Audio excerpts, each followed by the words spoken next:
blood has dried. I've heard of this style of painting.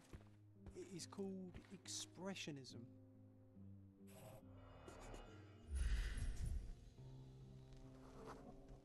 Judging by post-mortem rigidity, the body lay here for 1 or 2 days.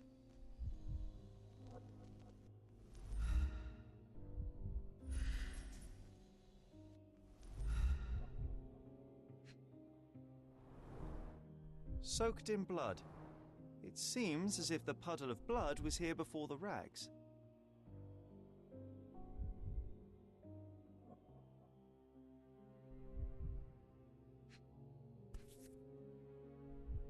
A normal kitchen knife.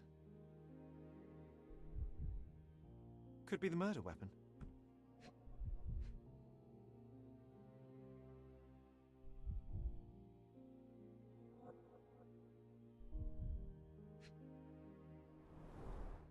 The wound is precise. It was inflicted by a razor or a knife.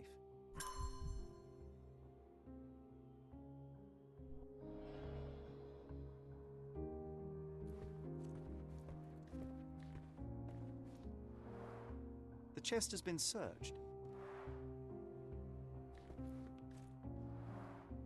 Aunt May whiskey, brandy bucks. Quite a collection he had here.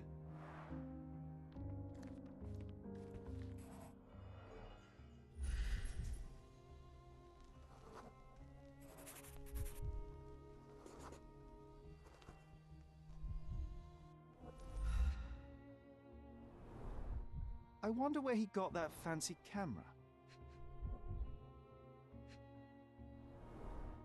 Despite the overall tendency towards mess, you cannot sit with the drawer pulled out like this. Someone left it after searching.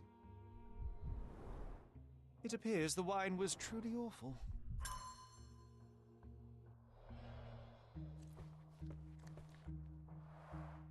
The blood has dried.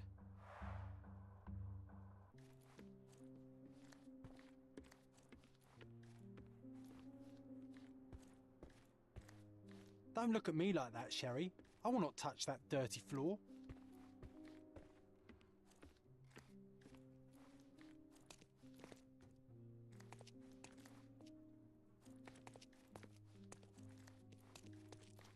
The photograph was not pulled out in time. Such a waste of material. Look at this, John. Isn't it our stolen demon?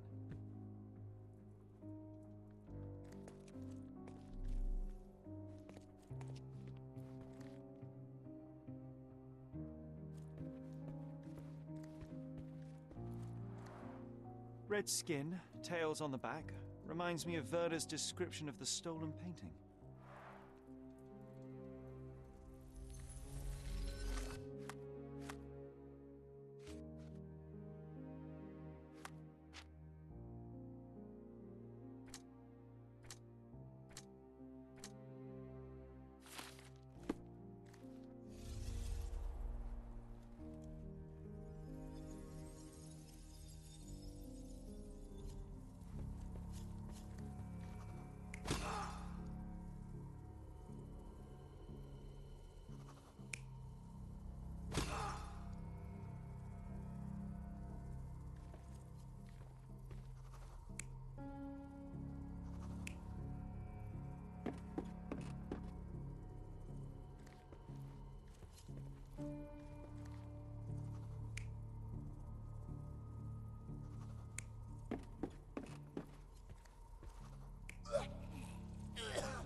Mercurio was developing photographs when the intruder snuck in.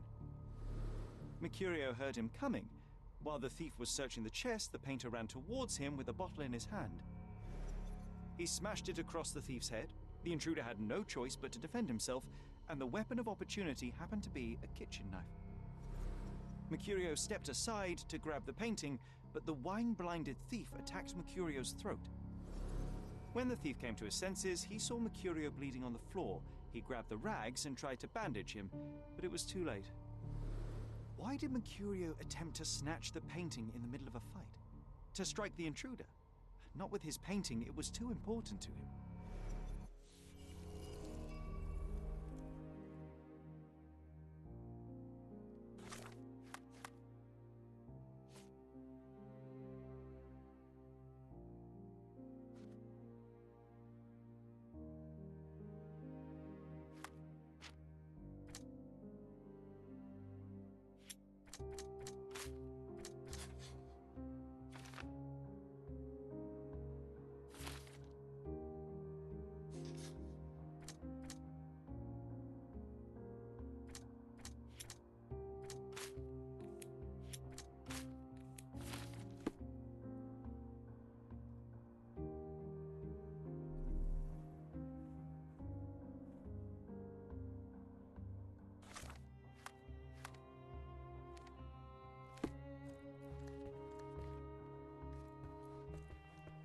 It's time for some chemical magic, John.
That doesn't look like the painting we need, Sherry.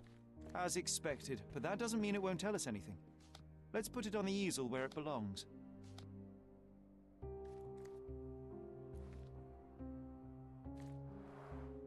I guess this is his most ordinary painting. Spot the two differences, John?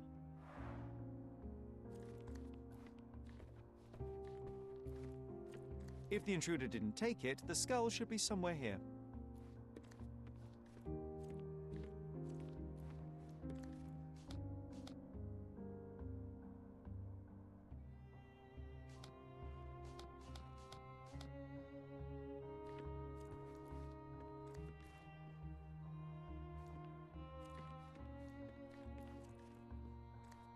Nothing behind it.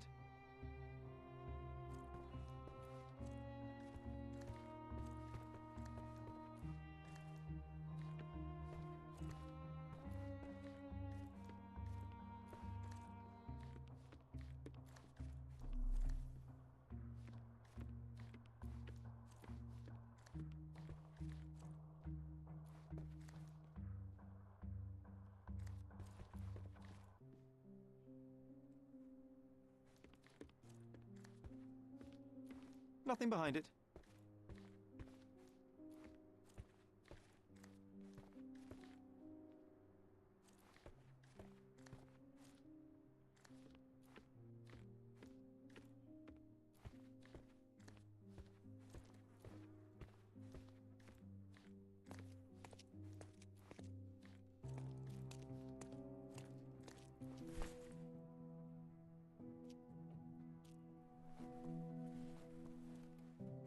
monster was actually a man.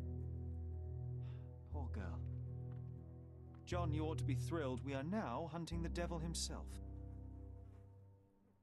What were you saying, Sherry? I was too busy sketching the scene, you know, crimes and such like, daily routine.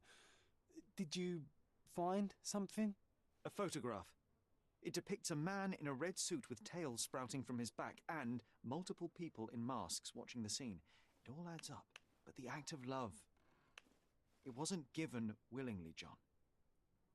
It was a violation. And the girl, she was with child. Give that to me now. Did you recognize someone? No. Although the victim is not from Cordona, she is African. Look at the ritual scars on her face. Get that image out of your brain. You have to continue the investigation. I must speak to the landlady. Perhaps she saw or heard something. Sherry, you cannot tell her the truth about Mercurio. It will hurt her. John, that's illogical. Sooner or later, she will come here and discover a corpse, and I still need to talk to her. Just avoid mentioning corpse, all right? Stick to the character, tell her to call the police. I'll take that into account. And wait here. I've redrawn the people in the photograph. Now you can proceed with your investigation without those horrific details.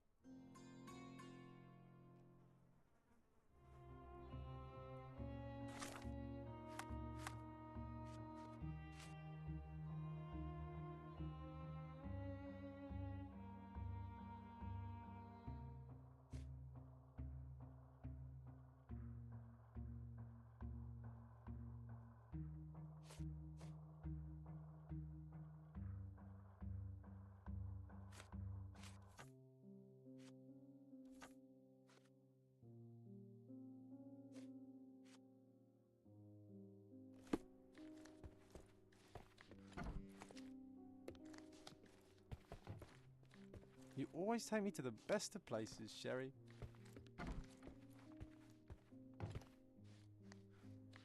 What's wrong, dear?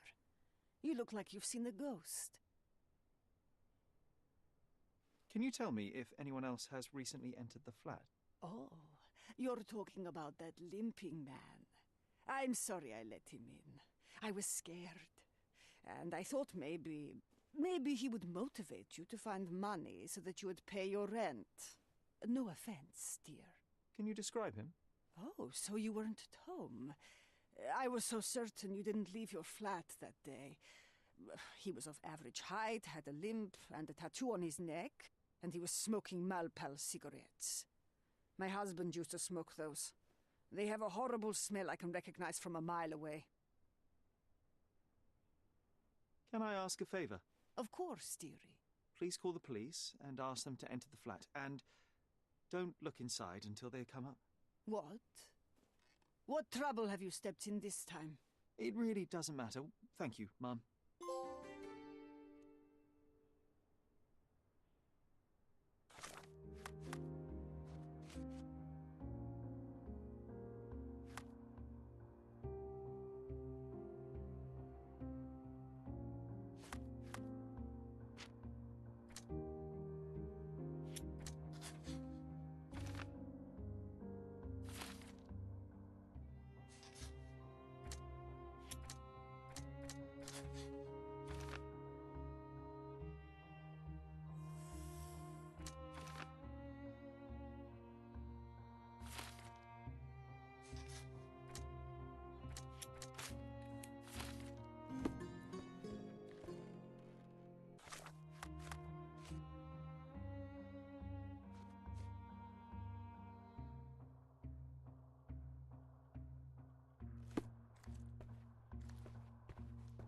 You're acting so strange today, dear. I hope someday you'll let me inside that head.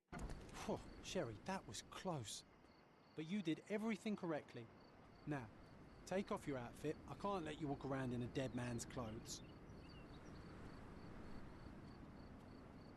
추천 감사합니다.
do you know anything about this?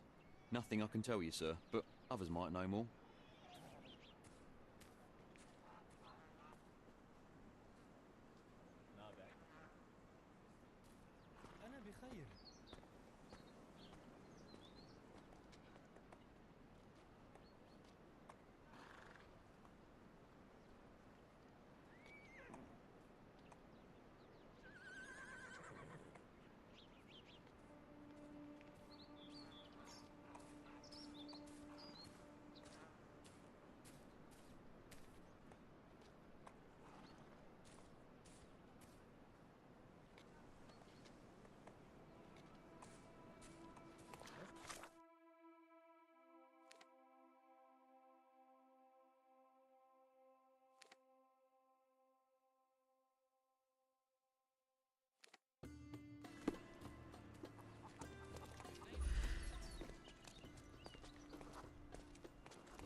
Help me, please. I would help you if I knew more, but perhaps others will be more helpful.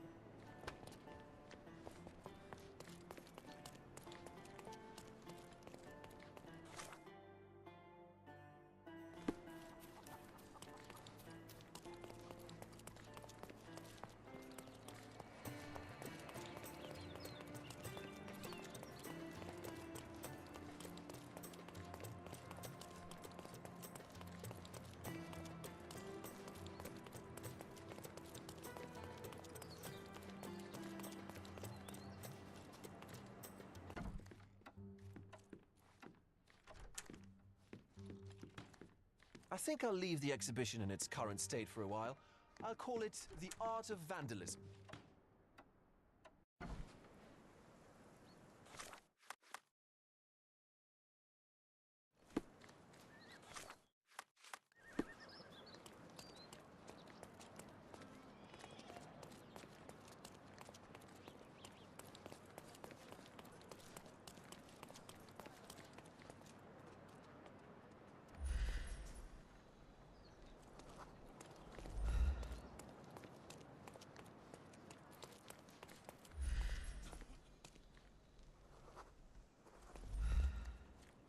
Excuse me, just one question. I like you, friend, but I can't help you.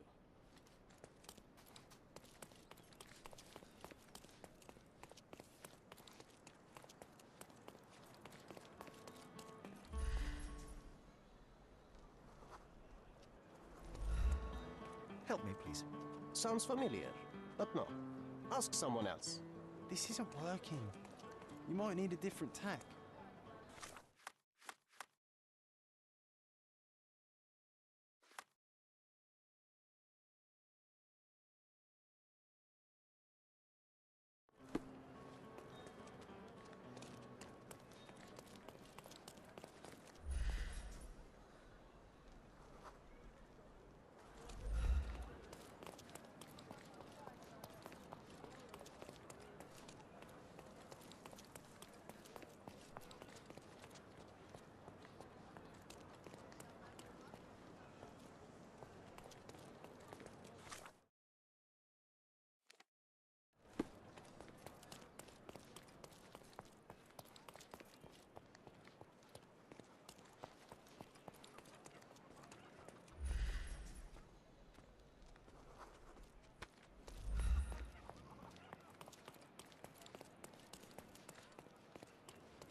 Are you able to help me?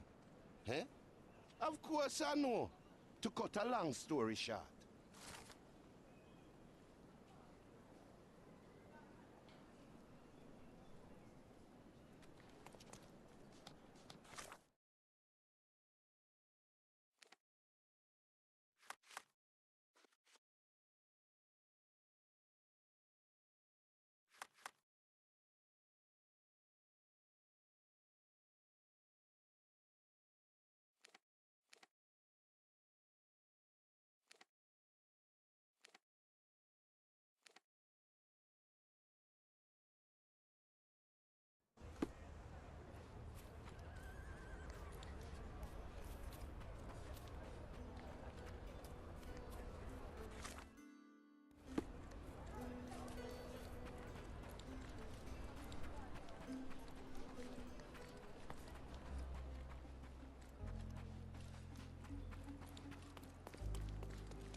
Beasts!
They're completely livid. First they come to our land, then they murder. Where do you think you're going? Speak with the chief. Sir, this place is off limits to the public. Please state your business or leave, or I shall request that the police escort you out.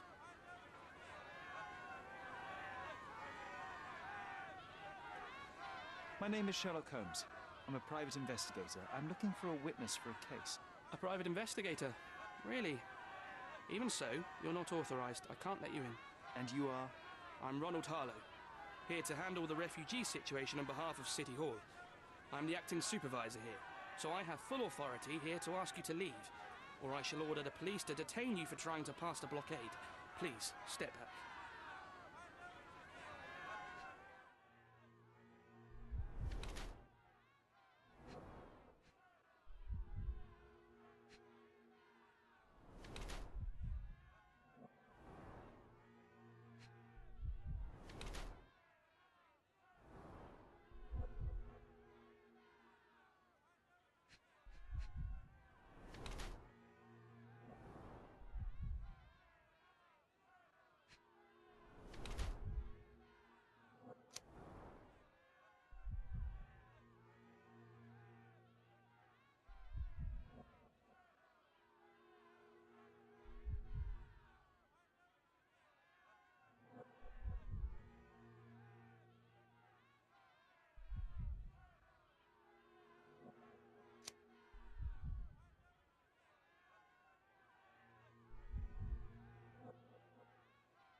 The people in the crowd are shouting about a murder in the camp. Are you trying to hide it?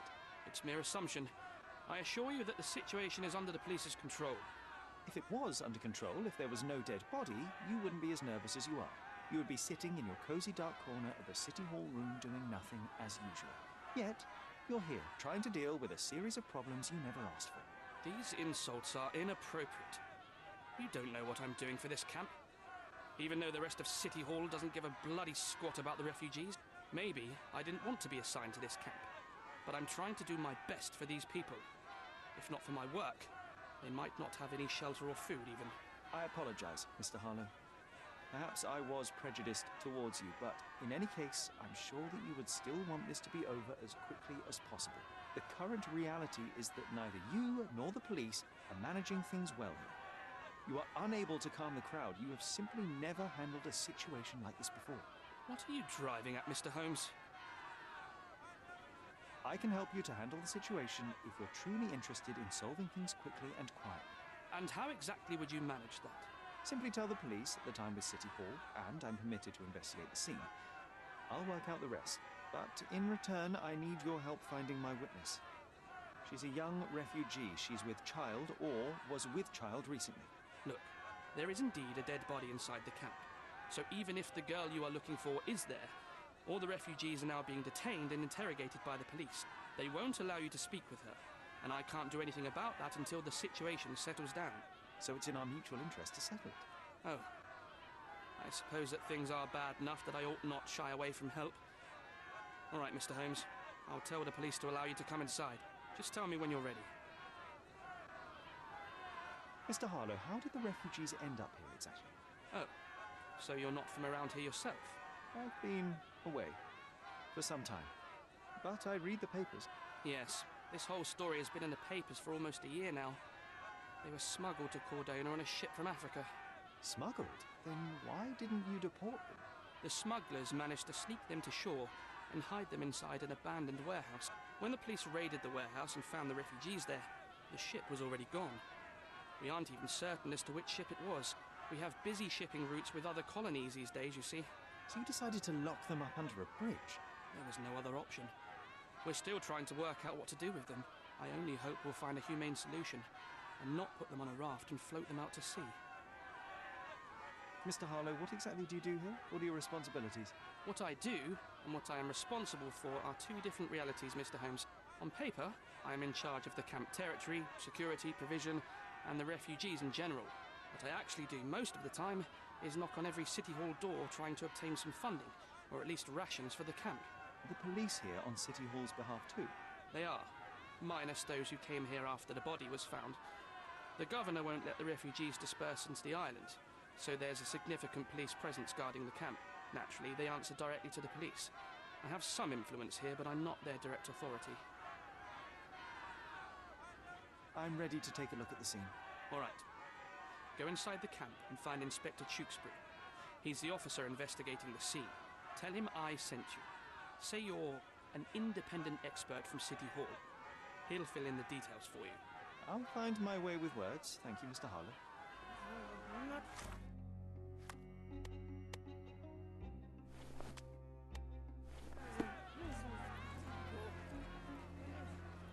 So they keep these refugees under a bridge like proverbial trolls. No wonder the people outside are so disturbed.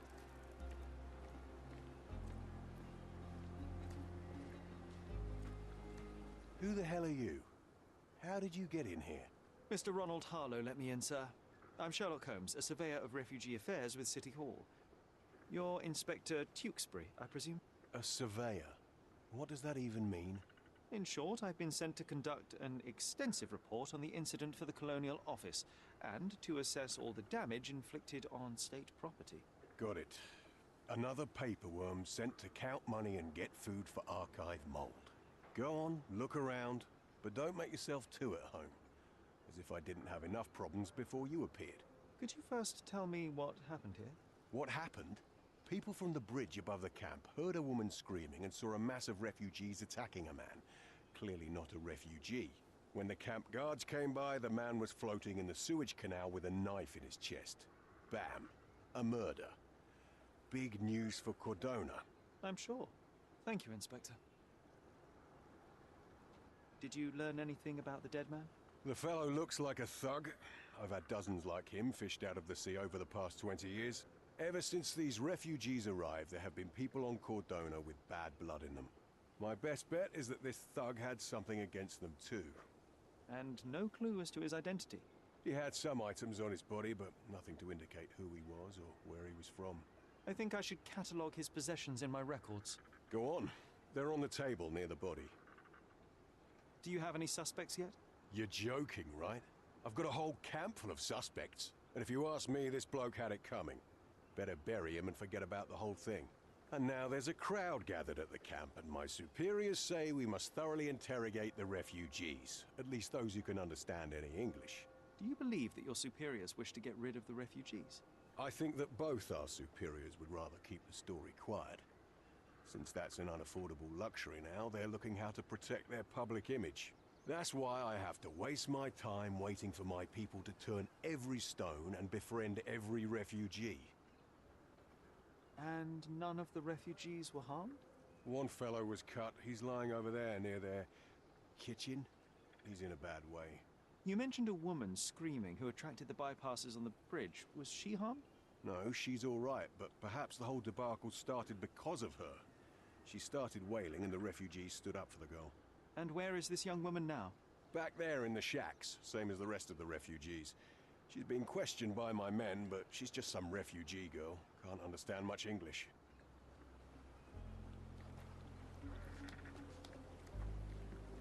Here we go again.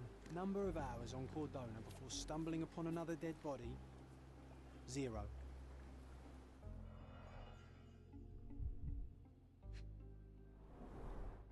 Someone bled profusely here.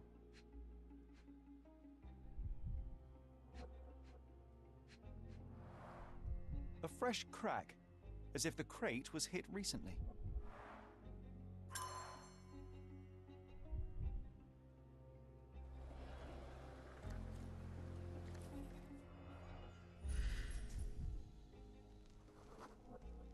A furrow in the ground.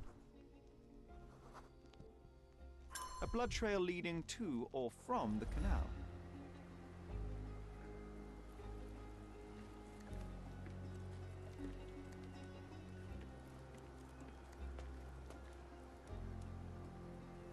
These events are fractured into so many pieces. But I know you can collect them all, Sherlock.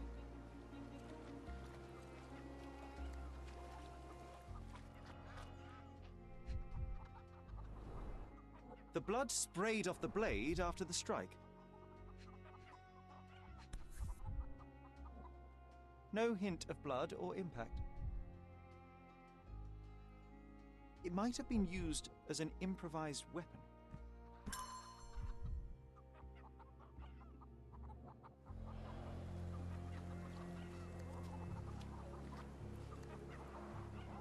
Someone was dragged against their will.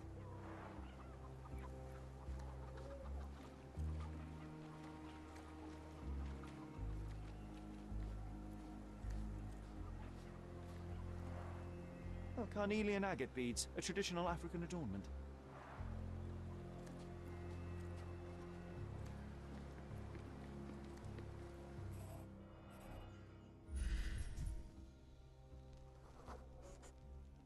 A man's footprint. Police boots. Always happy to trample evidence.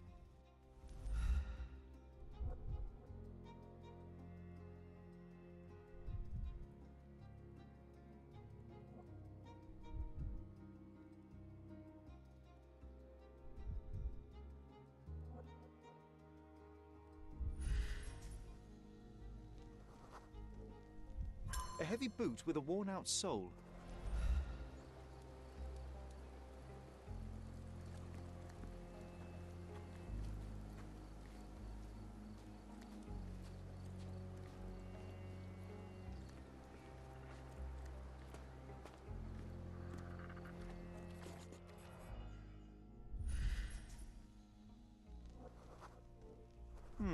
Coal dust under the nails. I don't see much coal around here.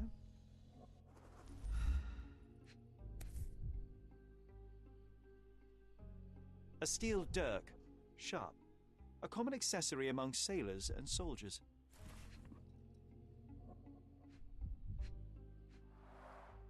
An interesting tattoo. Does it mean something?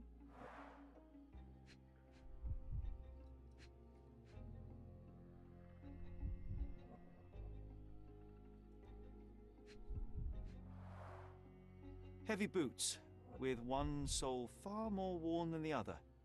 This man was Limping John.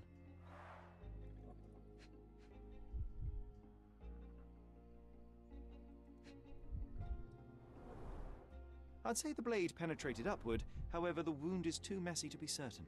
A violent death. But this man, Limping, coal dust, I think we're onto something here, John.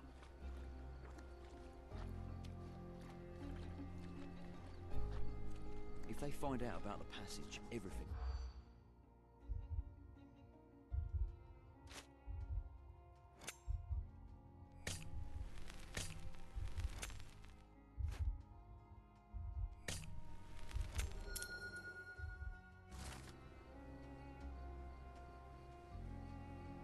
Nobody will know anything if you keep your bloody mouth shut. The coppers smell fishy here, Sherry. Perhaps we should sniff around in the camp a little more thoroughly. Sherry, just look at this. Living quarters in a sewer.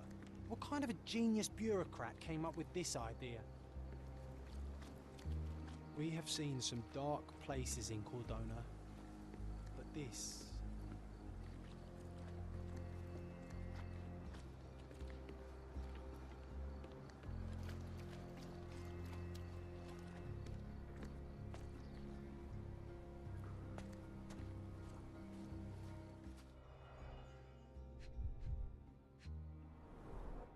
A simple leather sheath. Perfect for a dirk. £1,000. A fair sum, especially considering British currency isn't very common in Cordona. Malpal, soaked with salt water.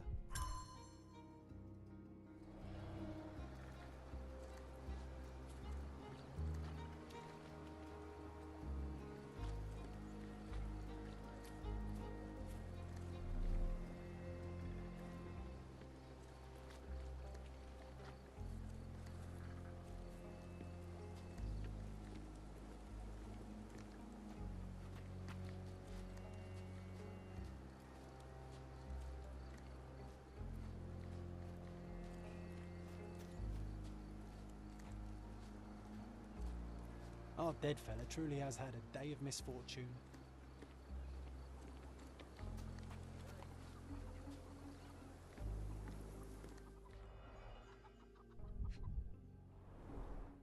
The cut is deep, potentially serious if not treated immediately. He is in shock, feverish and dehydrated. Sherry, you know first aid. Surely you have a duty to help this man. You can't leave him to certain death.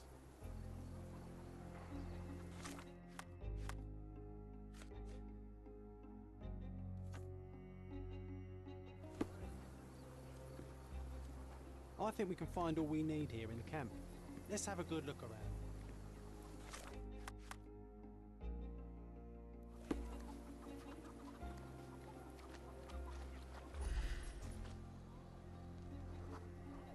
That will kill, not save him.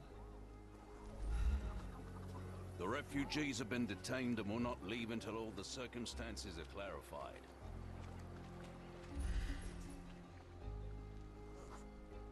It won't do any good.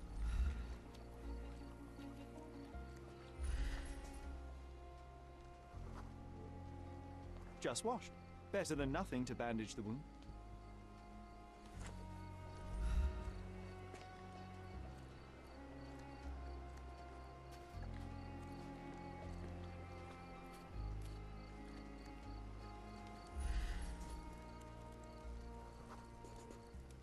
I'll use it to create a solution.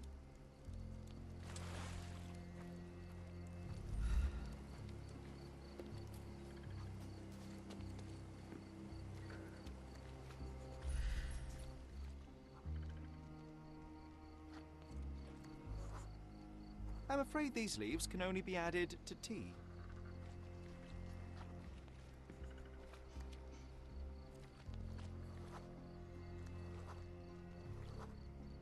I can use this to stop the infection from spreading. I've collated all the ingredients, now to prepare the first aid solution.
you.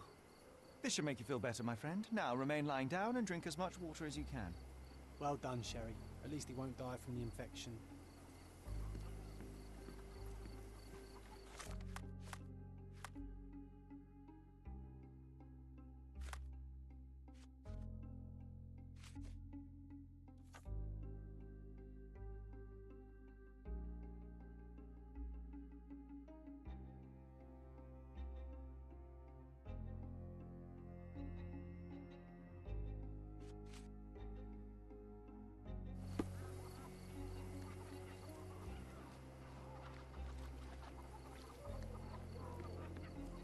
Back off.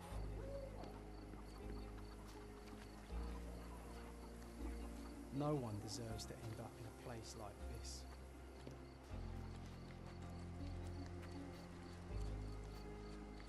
Can you satisfy my curiosity? Nothing I can tell you, sir, but others might know more.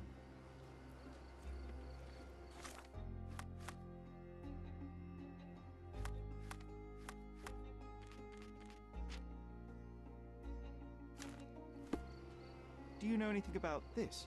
A solid question, sir, but I don't have the answer. This isn't working. You might need a different tack. You still here?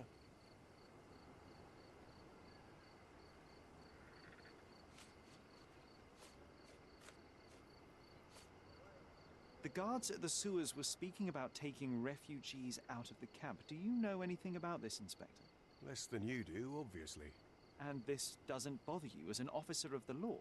I can neither punish them nor put them on the right track, if that's what you're asking.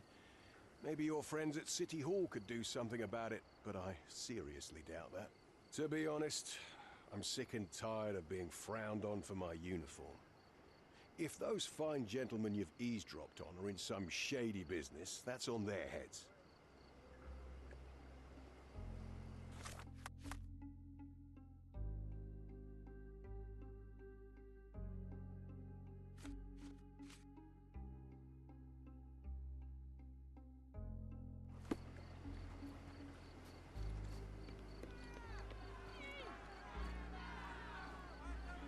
I hope I'm not making a grave mistake in trusting you, Mr. Holmes.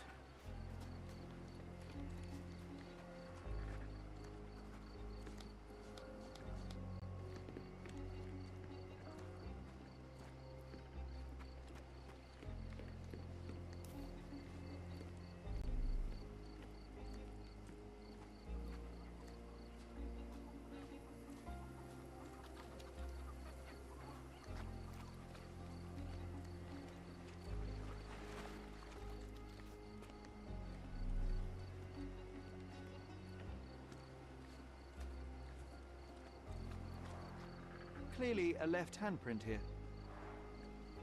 You know what? I'd like to understand. What? How did our dead man end up inside the camp in the first place?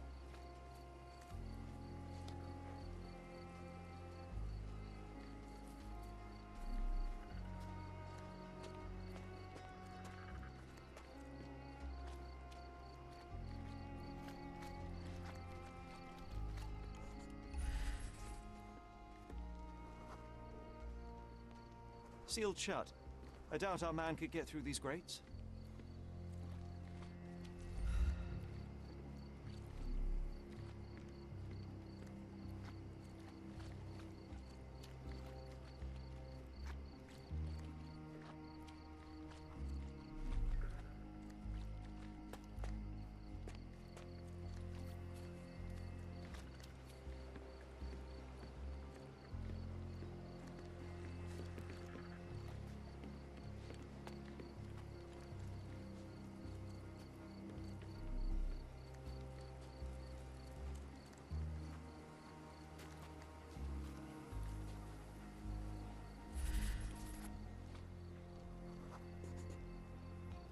It's unlikely anyone could get in or out of the camp by water without alerting the police guards.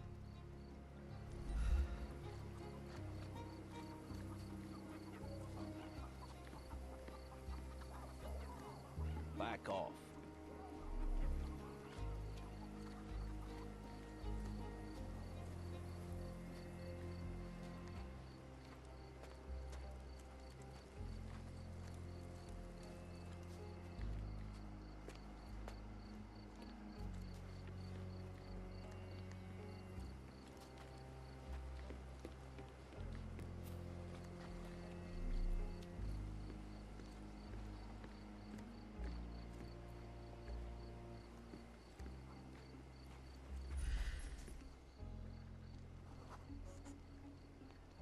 No, it's too short for these walls or cliffs.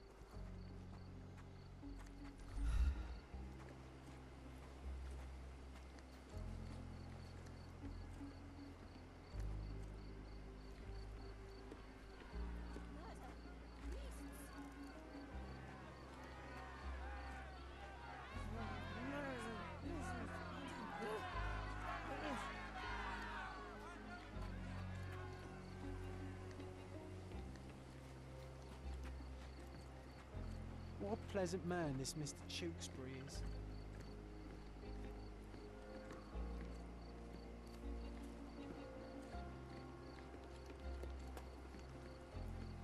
These events are fractured into so many pieces. But I know you can collect them all, Sherlock.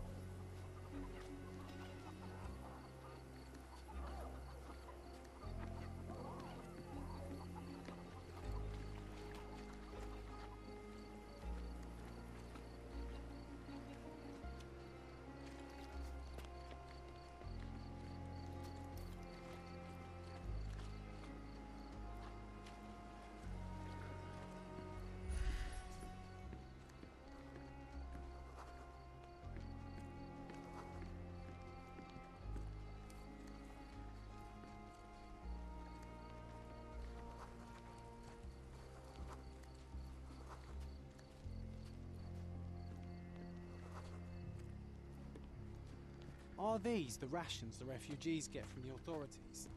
How do people even survive out here?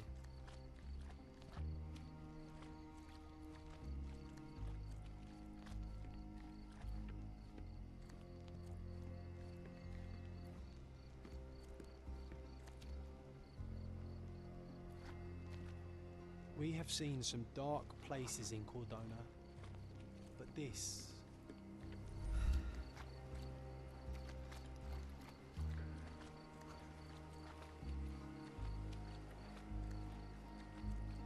You know, Sherry, it's dawned on me to not clown around with knives anymore.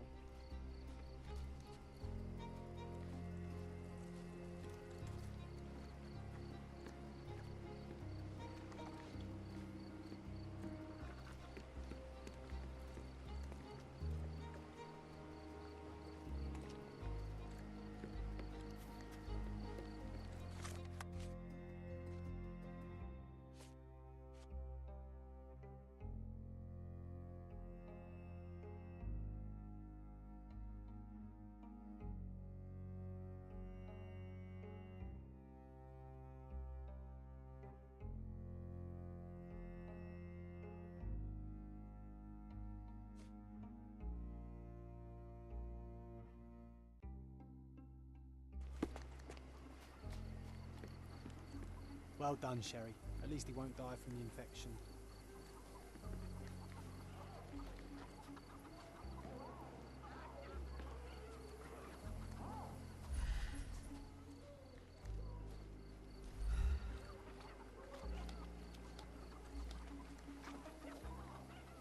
Back off. Back off. Is this familiar to you? Nothing I can tell you, sir, but others might know more.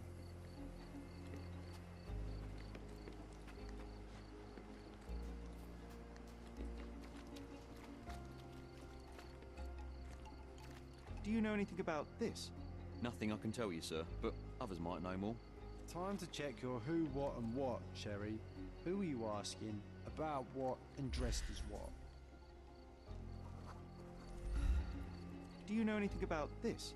Nothing I can tell you, sir, but others might know more.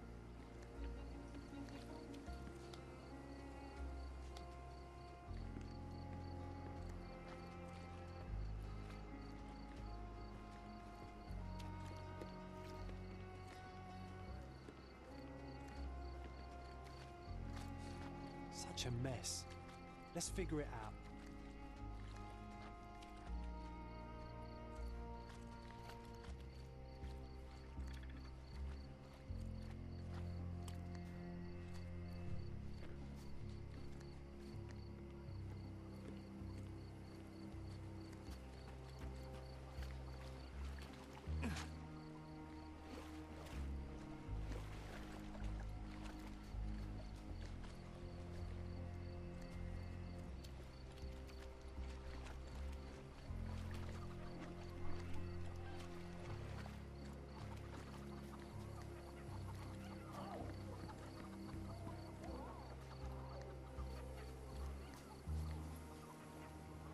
No one deserves to end up in a place like this.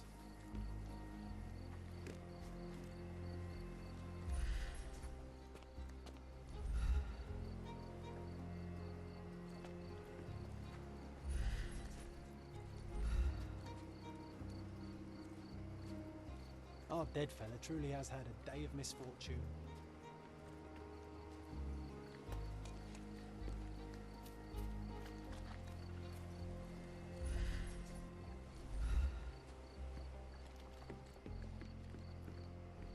I'm busy. Don't you have papers to fill? City Hall lubberheads.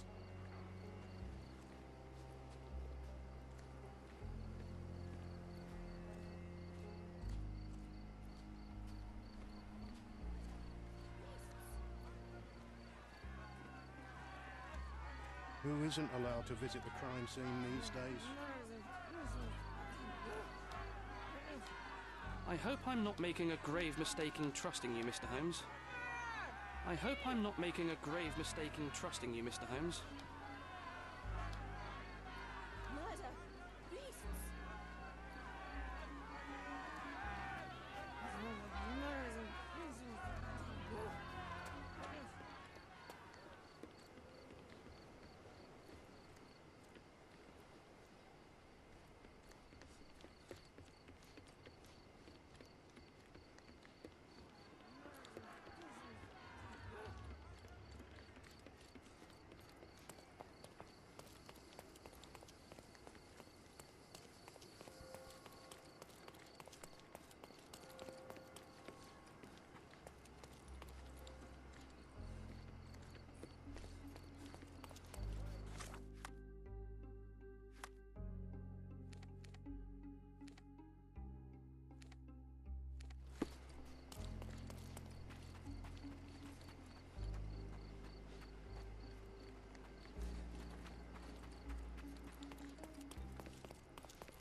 Are you able to help me? Nothing I can tell you, sir, but others might know more.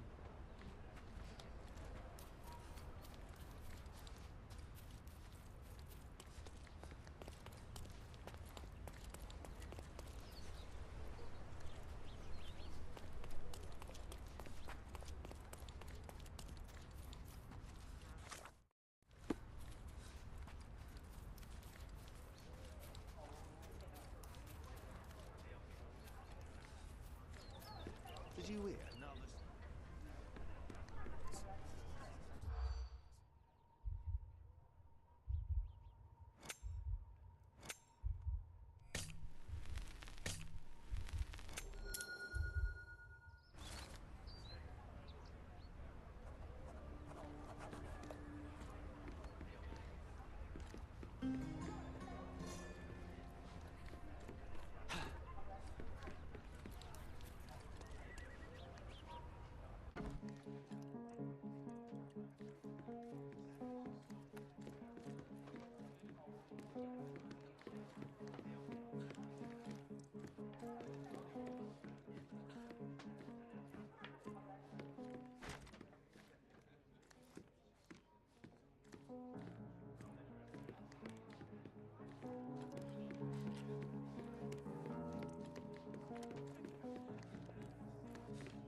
Can you satisfy my curiosity? Oh, sir, I'm afraid I don't know about that. May I ask you something? I'm so sorry. I can't help you, sir. Oh, May I ask you something? call me when you Oh, find sir, the I'm answer. afraid I don't know about that.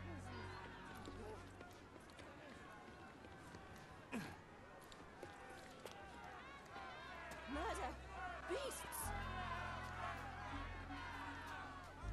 Who isn't allowed to visit the crime scene these days?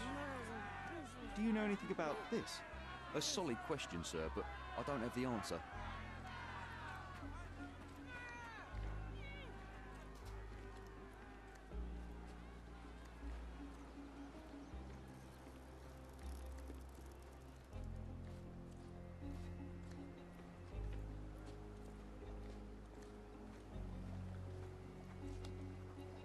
I'm busy. Don't you have papers to fill? City Hall lubberheads. I'm busy. Don't you have papers to fill? City Hall lubberheads.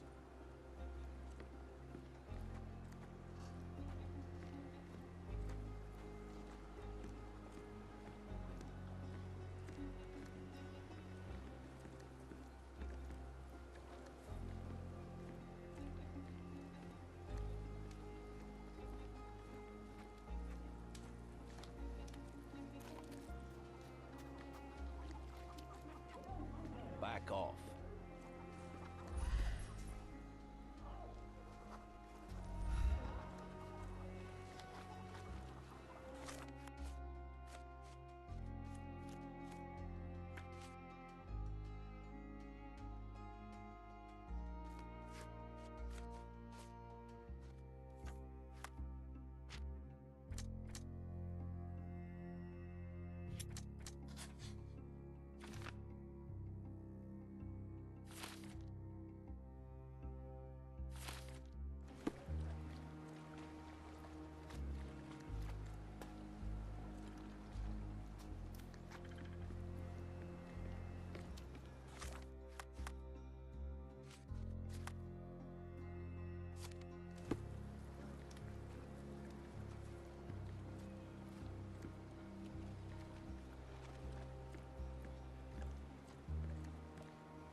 Could you help me? Nothing I can tell you, sir, but others might know more.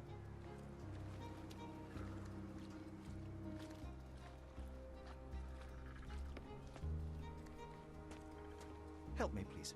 Nothing I can tell you, sir, but others might know more. Time to check your who, what, and what, Sherry. Who are you asking? About what? And dressed as what?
Can you satisfy my curiosity? Nothing I can tell you, sir, but others might know more. Are you able to help me? Nothing I can tell you, sir, but others might know more. You obviously haven't thought this all through. I hope I'm not making a grave mistake in trusting you, Mr. Holmes. Who isn't allowed to visit the crime scene these days?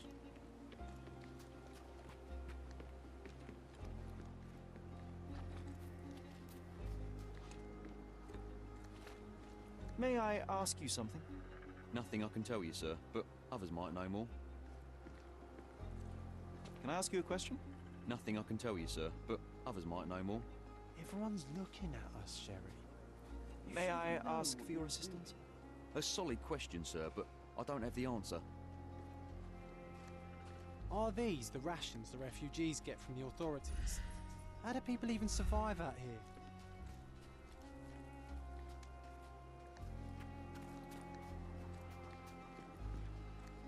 Could you help me? Nothing I can tell you, sir, but others might know more. This isn't working. You might need a different tack. Back off. Back off. Back off.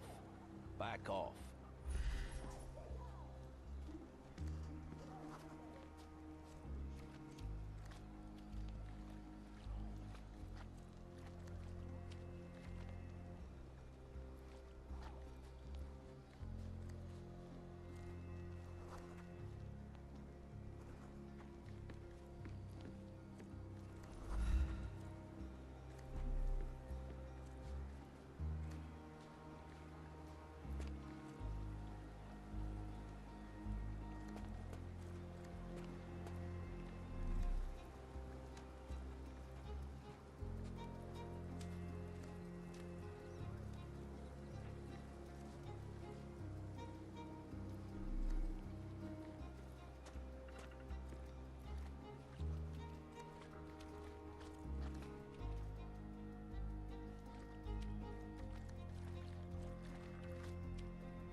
Come, decorate your house.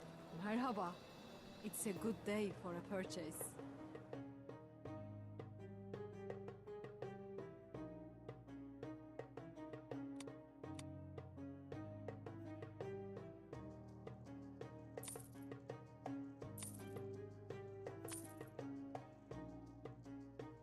May your purchase bring you joy.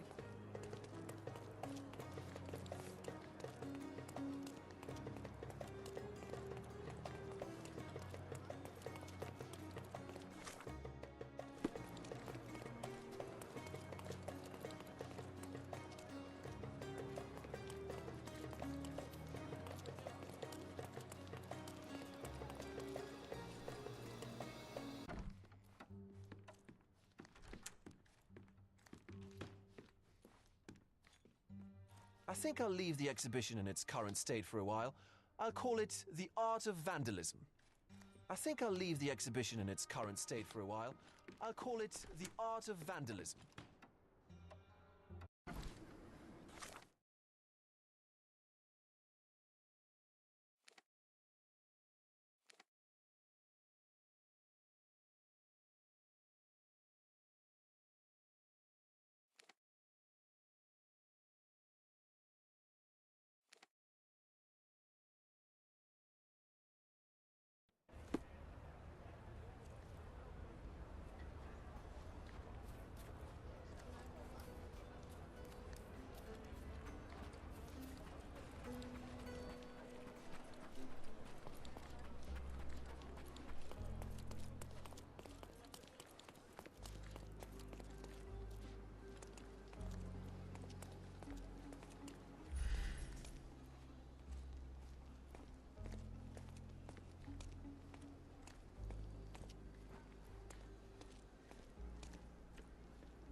A single Malpal butt.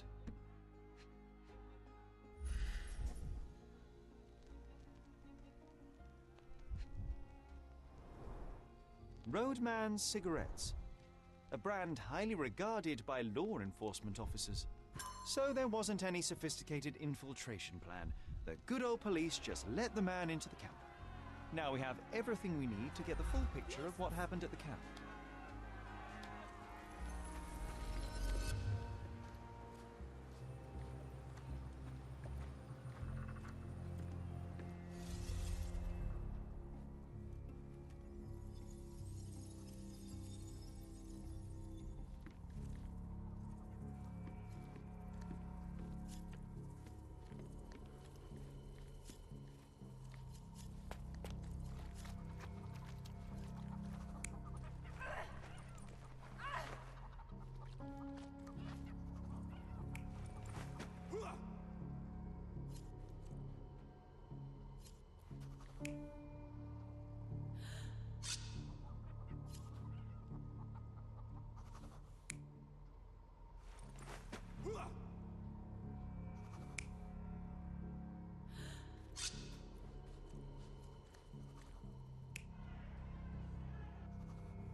You're not even trying, Sherry.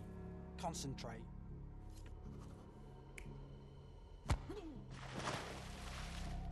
You're not even trying, Sherry. Concentrate.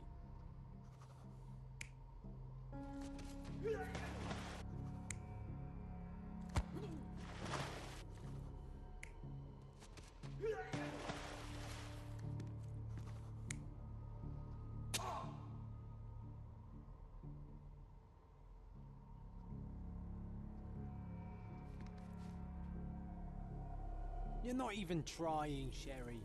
Concentrate.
You're not even trying, Sherry.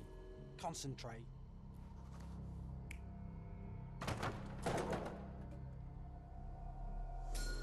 So, we have a thug who came to take a refugee woman with him. She resisted, but he dragged her by force. One of the refugees stood in his way, armed with a stick, yet he could do nothing against a cutthroat with a blade. The man didn't anticipate that the other refugees would intervene and stand against him. In the confusion, the woman managed to break free. The thug took fright and fled. He was stopped by the falling crates. He stumbled and fell, piercing his chest with his own blade. However, the wound didn't cause instant death. He managed to stand, but still bleeding, he lost his balance on the bridge and fell. Before all of this, the man had freely entered the camp through the main entrance. The police admitted him after they had a short smoke together. You live by the sword, you die by the sword. In our man's case, it's the same sword.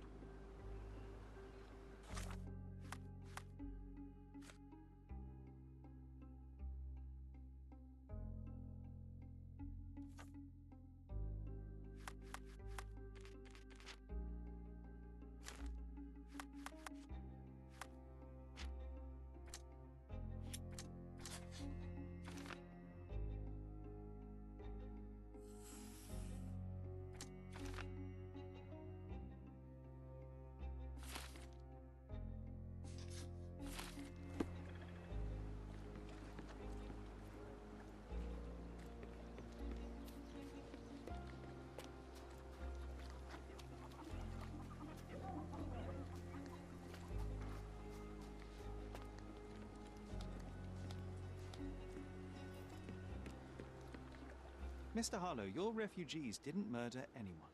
What? Pray tell me what you've learned. All right, listen carefully. This might solve one problem for you, but will create a few more.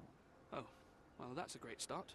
The man came to the camp intending to kidnap one of your refugees, a woman. What he didn't expect was that the refugees would stand up to protect the woman. A brawl had broken out. In the chaos of it, the man stumbled over those crates and fell on his own blade. How do you know he fell on his own blade? The wound in his chest was inflicted from an unusual angle. It was not an offensive stab, shall we say. The refugees didn't touch him. And judging by the blood at the scene, the intruder managed to raise himself but was unable to walk very far. He ultimately fell into the canal. But how did he sneak into the camp? Why didn't the police see him? And this is where your new problems emerge, Mr. Harlow. What do you mean? You're not a dull-witted man. You know what I mean. There is no feasible way to get into the camp without the police guards knowing of it. The pile of mess I had to sort out has just become bigger, but somehow that doesn't surprise me. Anyway, I thank you for your help, Mr. Holmes. I'll take it from here. Meanwhile, I'll make sure the police aren't detaining the refugees any longer. You can go back in and look for your witness. You think one small clock can make any difference in this place? Who knows, John? Just one ill-fitting cog could make the whole machine crumble. I owe you a lot, Mr. Holmes. You're disturbing a hornet's nest here, son.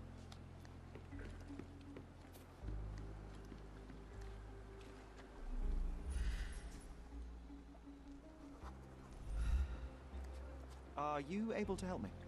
They often take us from the camps to work. Most don't mind, though. It's the only way we get a glimpse of freedom.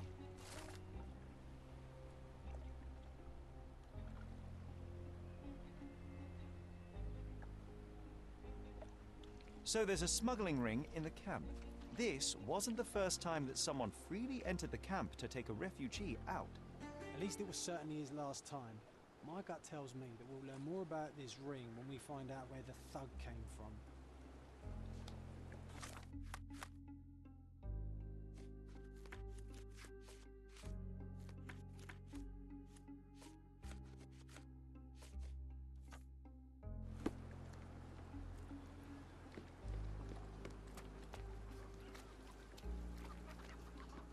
You're the one who tended to our man's wounds. I thank you greatly. The police didn't allow us to help him. The police will leave you alone now. I've proven to them that the man who came into the camp died due to his own foolishness. Thank you for standing up for us. But nobody would help us without a reason. You're here because you want something. Yes, I do. I need to speak with the girl drawn here. The dead man came for her too. He wanted to take the girl away, but we won't allow her to be hurt again. What do you want from Nayla? Nayla. She was hurt some time ago. I'm here to find the people who did this and bring them to justice. And to find them, I need Nayla's help. Will you let me speak to her? Justice. There's no justice on this land. But you helped us, so maybe your words are not empty. You can speak to Nayla, if she wants it. But I will be watching you. Hello, Nayla?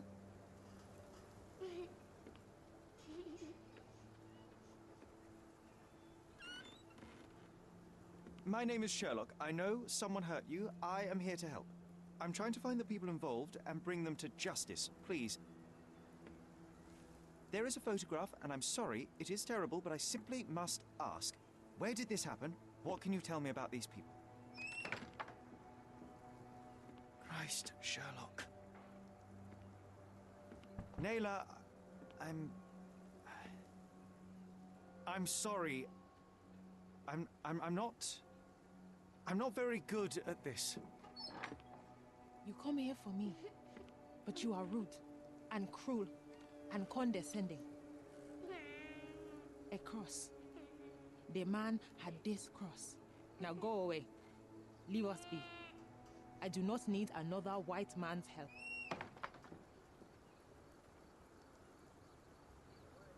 Oh, glad that wasn't me. Not my best work, John, by a long shot. Naylor doesn't want us meddling. I'm starting to wonder what this all achieves. But she helped you anyway. Now we know that maniac's face and the cross he wore, we can still catch him.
At least some of your kind have a heart.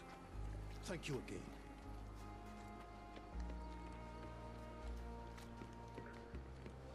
I owe you a lot, Mr. Holmes. You still here?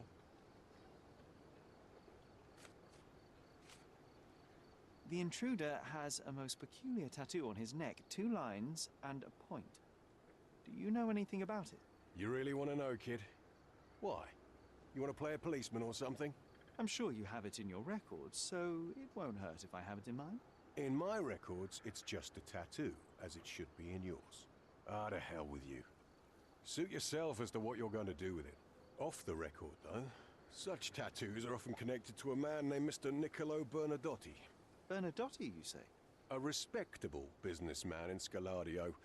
His company imports goods and wines, and smuggles everything that can be smuggled between the colonies and the mainland. His people can be identified by an obscure tattoo, just like the one over there our friend has.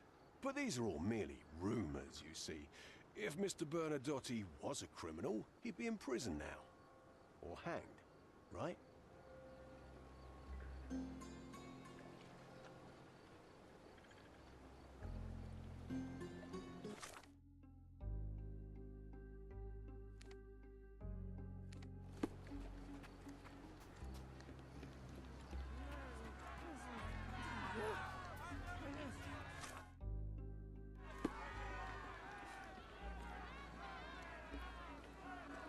Is this... I just need to collect my thoughts, Sherry. Murder! Beasts!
What a lovely man this Bernadotte is, eh, Sherry? Can't wait until we get to meet him.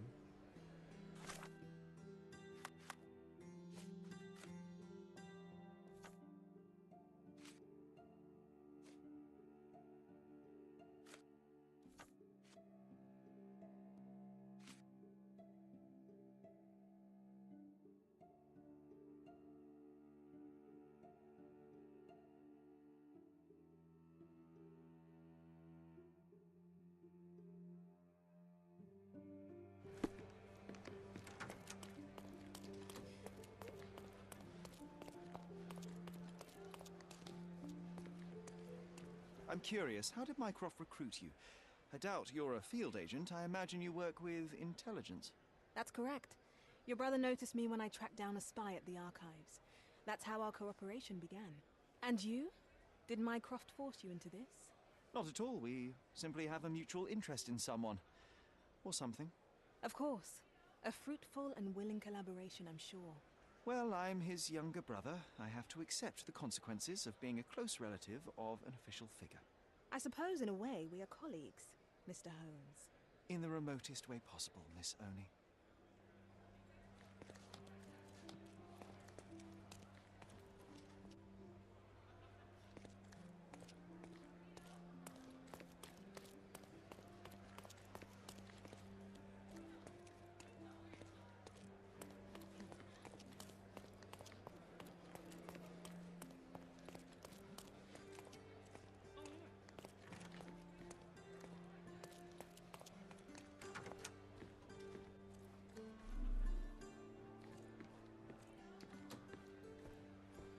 If you're here on matters of signing up for military service, come back tomorrow.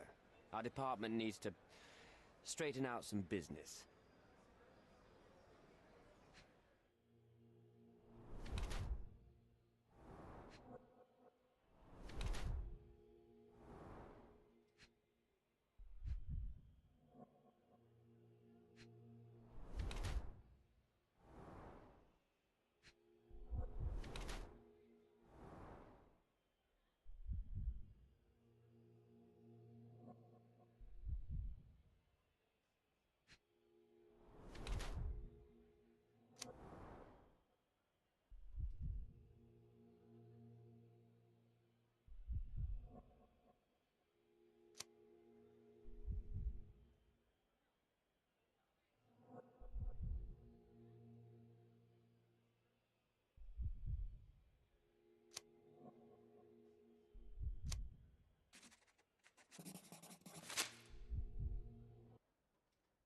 Why are you staring at me like I'm a Madame Tussauds figure?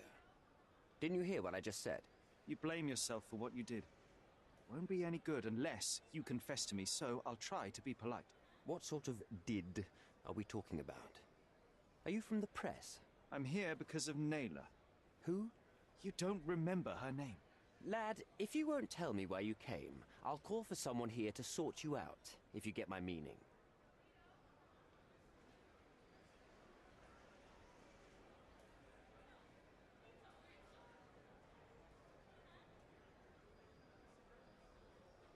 You really thought that you could escape the consequences? I don't know what you're trying to get from me. Never met anybody named Naylor. Or perhaps you didn't ask the refugee girl while you were violating her.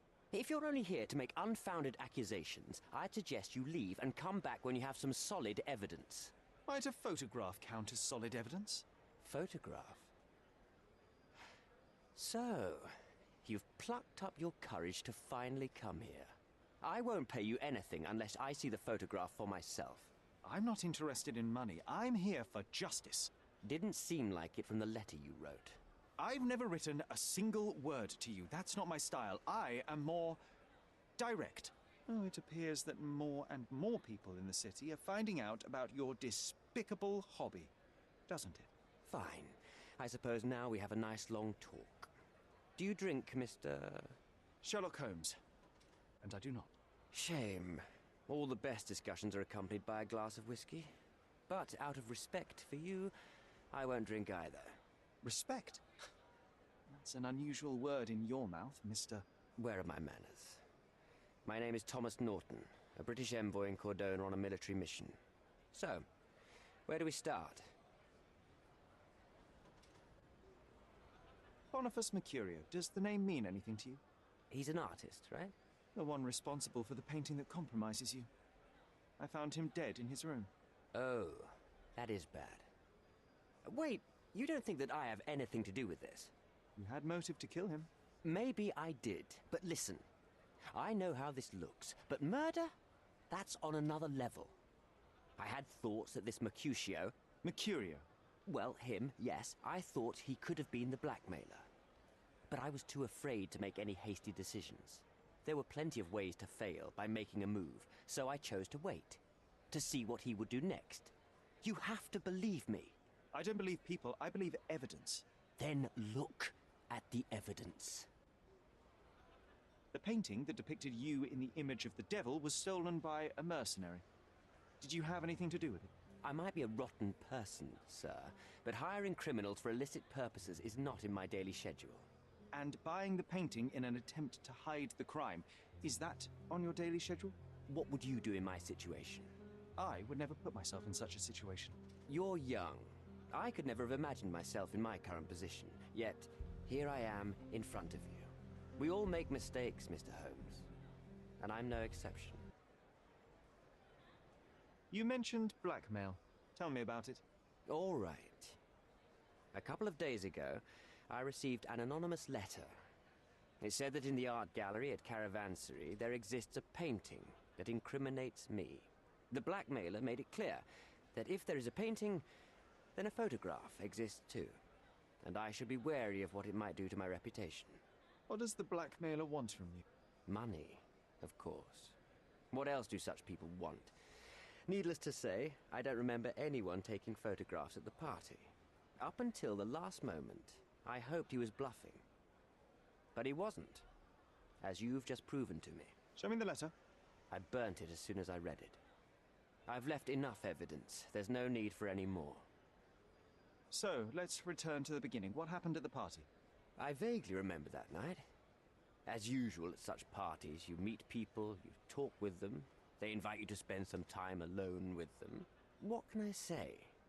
I got myself mixed up with the wrong company, and somebody must have mixed some psychoactive substance in my drink. After that, it's all blurry. I completely lost my sanity. I made a terrible mistake which I regret deeply. You don't say. Do refugee girls often appear on the menu at those types of parties? It's rather rare. So you didn't attend the party to engage in an exotic experience involving a vulnerable woman unable to accuse you of assault? I would never have planned such a terrible thing. What happened was just bad circumstance. Mr. Holmes, I've built my entire career on hard work and uncompromising dedication to the Crown. I made a mistake, but I'm not a villain from some cheap adventure fiction. By putting me behind bars, you will benefit precisely no one. Rotting in prison is the least you deserve, but I have a better idea. You will make amends and help the ones you hurt.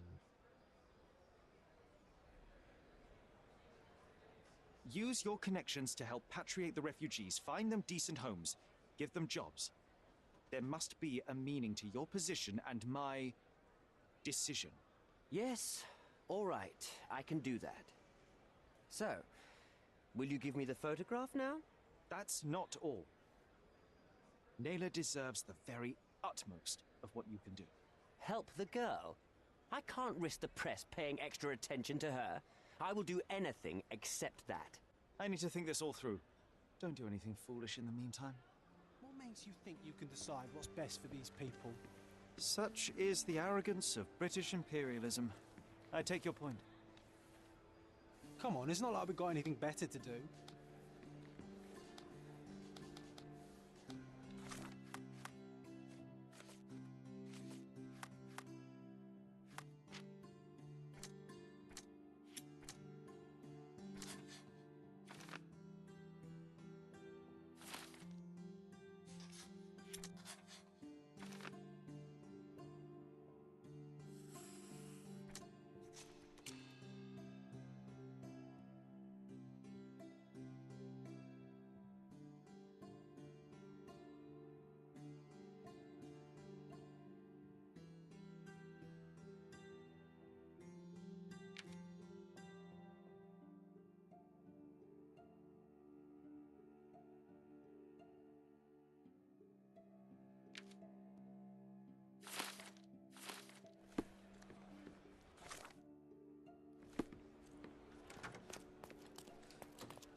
seems they're not expecting guests.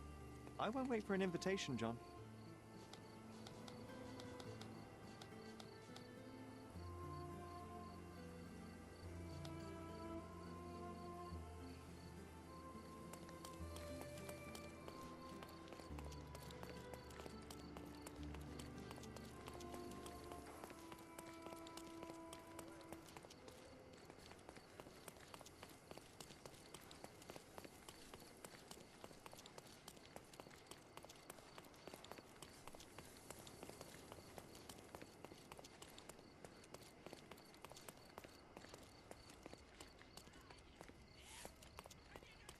These workers don't look like your average Cordona folk.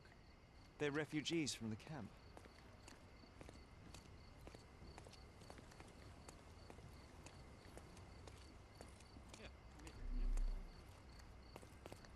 Shipped from Cape Town. The wine route from colony to colonies.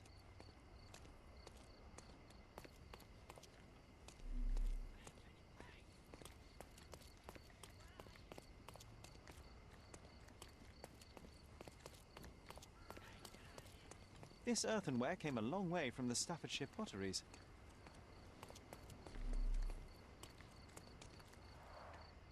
Porcelain friend for every child.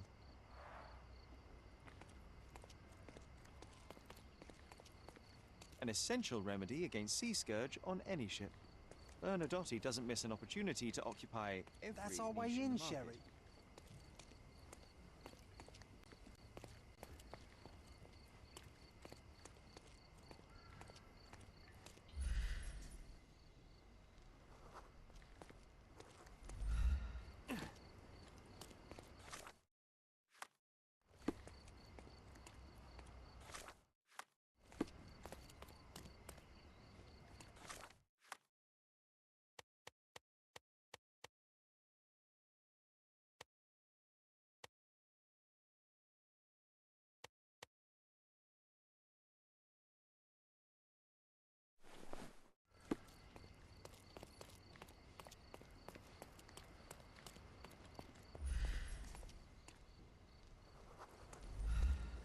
Hey, yo. This is private property. You lost something.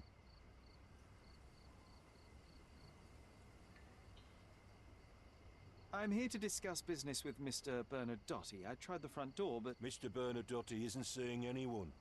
You have 3 seconds to walk away or you'll never walk again. Capito? It's in Mr. Bernadotte's best interest to... 1... Listen, the man Bernadotte sent to... 2... I did try to resolve this peacefully.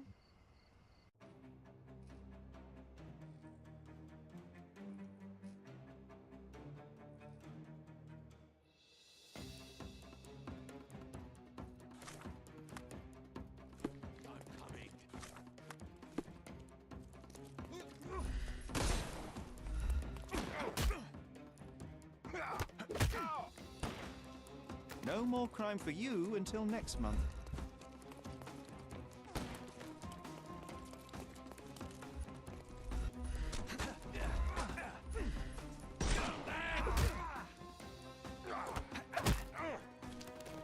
Don't cry, you'll live.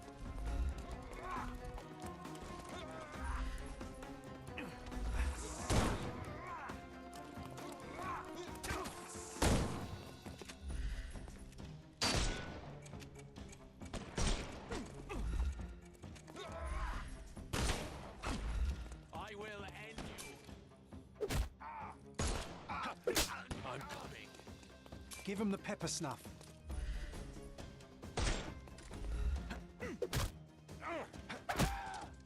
No more crime for you. The snuff's ready.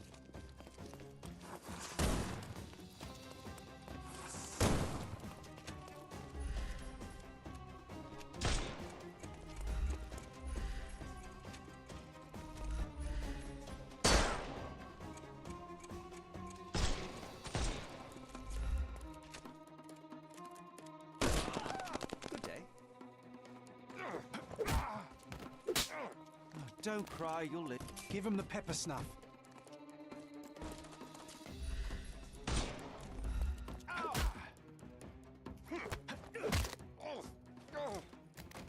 simple. The snuff's ready.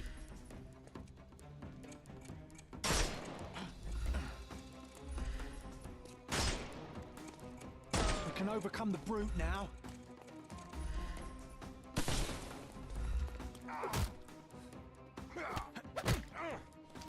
Take a rest, my...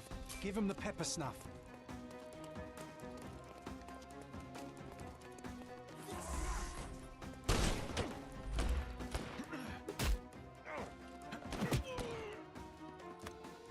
I couldn't miss the party.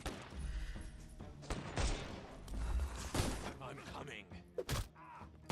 Oh! Ow! Take a rest. Give him the pepper snuff.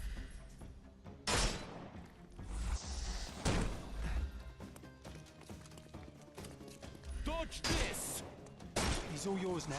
Go for it.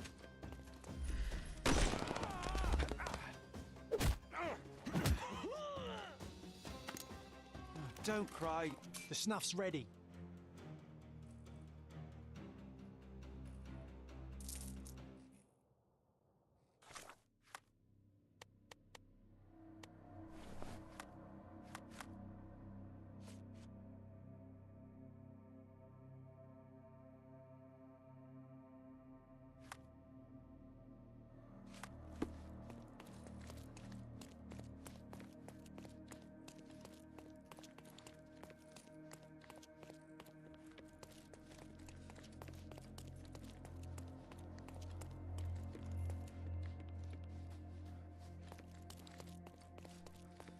Sherry, look. This seems familiar.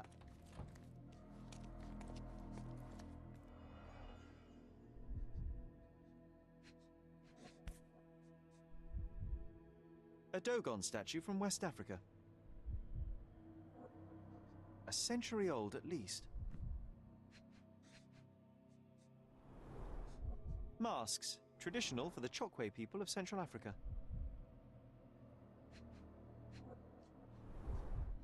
VH Grindley Flow Blue tableware. This is what lies behind the facade of Bernadotte Company Limited.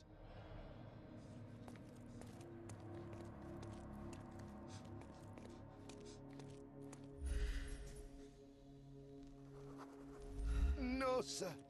Don't hurt me. It's all right. An Like you amazing didn't piece harm of the culture. folks on the I way imagine here. many collectors and museums would be interested in having it.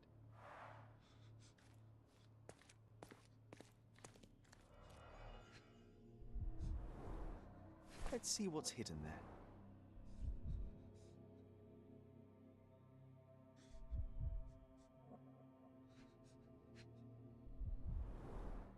Vogel's stolen painting. Isn't it curious how it developed into a much more interesting case?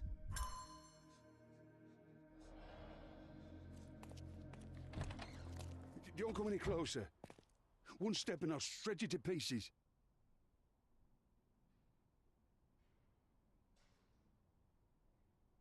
Keep standing in my way and no one will ever see you again. Righto. Yes. Yep. Well, excuse me, sir. I think I hear... I've got to... It's better I leave. Whoa. Oh, wow. That was as if somebody put my words in your mouth.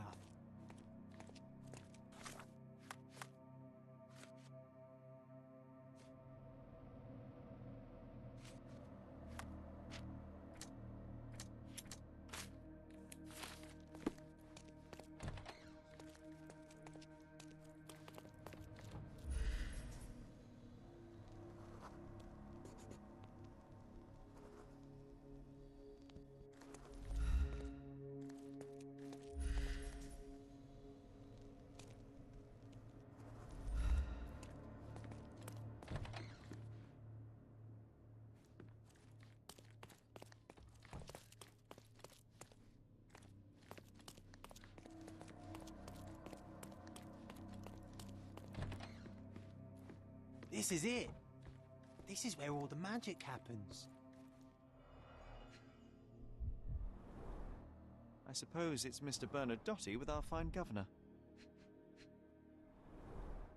1875. It was taken a few years back. John, how many people in Cordona have a photograph with the governor, do you think? You definitely don't have one. Please don't shoot me. I have a family.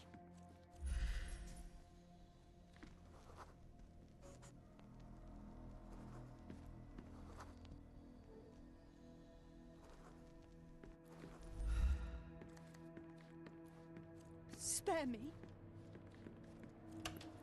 So, you've cut through all the guards just to talk to me. Then come here, and we shall talk. The Bernadotte Company Limited trade network reaches the most distant colonies of the Great Empire. It must be very convenient for a man like Bernadotte.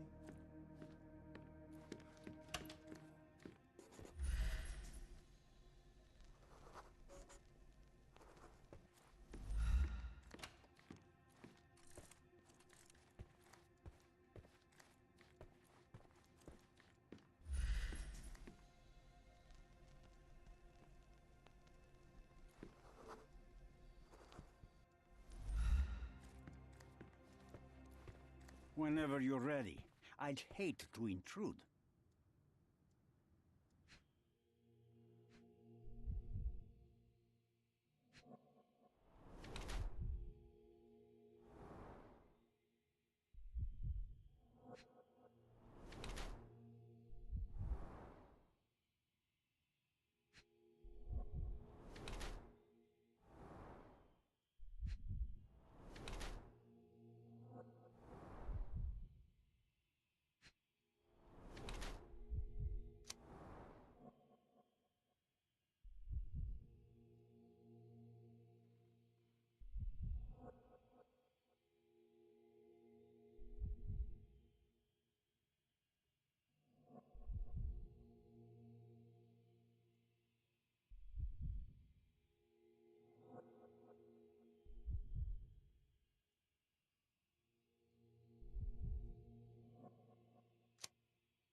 Niccolo Bernadotte, I presume? The name is Sherlock Holmes, and I'm afraid I bring bad tidings. Is that so? The man you sent to the refugee camp failed in his task. He impaled himself on his own blade. A clumsy and chaotic end. For a man who just broke onto my property, you are more businessman than brute. You have my attention, Mr. Holmes. Do not waste it. Mr. Bernadotte, do you know the name Boniface Mercurio? I do not. Mercurio was a local artist. Recently, a man broke into his apartment, ransacked the place, and killed him. The thief was looking for something. You are testing my patience, boy. In a moment, the connection will reveal itself. I was hired, privately, to investigate the recent theft of a painting from an art gallery. My investigation led me to a man from your organization, and thus, to you, Mr. Bernadotte. That is quite a stretch. Why would I need to steal a painting when I could buy anyone I wanted? Interestingly enough, I spotted the stolen painting in your storeroom. I buy and sell a lot of things, Mr. Holmes. Unfortunately, if this is true, it is not the first time I have been sold stolen merchandise. I presume you were hired by the owner of the gallery. Tell them to contact me, and we'll sort out the situation. So, this painting is why you broke into my office. As I said, your man was found dead in the refugee camp. He was there to kidnap a woman, but the other refugees intervened to try and save her. The ensuing scuffle resulted in the man's accidental suicide. He sported the same tattoo as your men in this building. In fact, it also bears a resemblance to the one on your neck. Care to explain what business your man had with this woman? You have no idea what you are talking about. I can assure you this was no kidnapping. The refugees in the camp are on edge. What happened there is a tragic accident, one I am not responsible for. For what reason was your man there if not to abduct her? Why would I answer?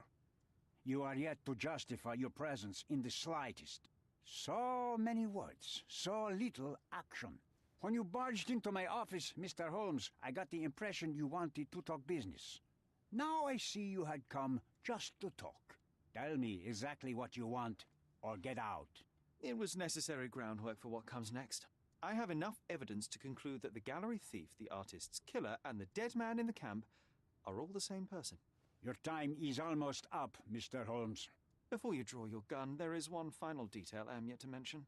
The young woman your man was tasked to collect from the refugee camp had been defiled at a perverse masquerade party.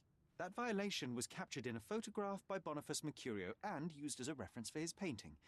The photo shows the attacker's face. Finally. That's why you're here, Mr. Holmes. You have the photograph. It is what your man was after when he broke into Mercurio's apartment, and it is what you're after too, isn't it, Mr. Bernadotte? You have the photograph with you. How much do you want for it? I am not naive enough to carry it with me, but I am yet to decide what I shall do with it. I know the man in the photo is a British envoy. What interest do you have in his downfall? I must admit, I'm rather impressed by how comprehensively you have pursued this matter. And so, you deserve the honest answer. My business dealings are often arduous in their bureaucracy. A man in his position, willing to look the other way, could ease my work significantly. In return, I will make sure no one looks his way either. A favor for a favor. Also known as blackmail, the modus operandi of any true professional. It was not originally my idea. Mercurio set things in motion, extorting the envoy for the most trivial of ends. Money. In response, the envoy hired my man to retrieve the painting and the photograph, eliminating Mercurio's leverage. I only learned the whole story after the artist was killed in his home. And rather than extricate yourself, instead you took over Mercurio's venture. It fell into my lap. As a businessman, I simply seized the opportunity. Now, how much do you want for the image? I could not help but appreciate the collection of smuggled artifacts in your storeroom. You have rather diversified your business. Oh, high and mighty of you, Mr. Holmes. Not all smuggling is immoral. I pay generous rates to developing cultures and spread their culture to eager buyers. And furthermore, I supply many immigrants with a taste of home. A very convenient way of thinking. I have traveled wildly, Mr. Holmes. I've seen people in far-flung lands for whom my services are a lifeline. Without them, they would starve. The tax on cargo is often so absurd that it would be more profitable to simply sink your ship than dock it in the harbor. And trust me, I am speaking from experience. I saw refugees from the camp at your warehouse. They work for you. I have made certain arrangements with City Hall and the police. Thanks to me, refugees can work and be paid. It's a pathway to freedom. And how much do you save by capitalizing on their cheap labor? I have heard no complaints. They seem happy just to get out of that slum. Why did you send your man to remove the woman from the camp? Without a photograph, her testimony was the next best thing. Securing her was in everyone's interest. Victims and witnesses all too often disappear. I thought the girl was safer with us. I did not anticipate what would happen at the camp. Why should I give you the photograph? Just name your price. What if my price were not money? You claim to have connections, Mr. Bernadotte. Perhaps you could improve conditions for the refugees. Give them a chance for a better life. Ha! I do have connections, Mr. Holmes, but help the whole camp? You are asking too much. I could, however, make arrangements for one person. The woman who was violated will have her own home outside the camp, solely for her and her child. She will no longer be a refugee, but a princess. That I can guarantee. Is that really possible? It will be neither fast nor easy, but I can do it. She deserves it, don't you agree? And as for her abuser, he will serve me, as much as he deserves. So, in your plan, everybody will be given their due. Especially you, Mr. Bernadotte. Seems like a fair deal, no? I doubt anyone could offer you better. Simply give me the photograph, and the world becomes a better place. I give you my word.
front door's now open, sir. You can leave through it. If you want, of course.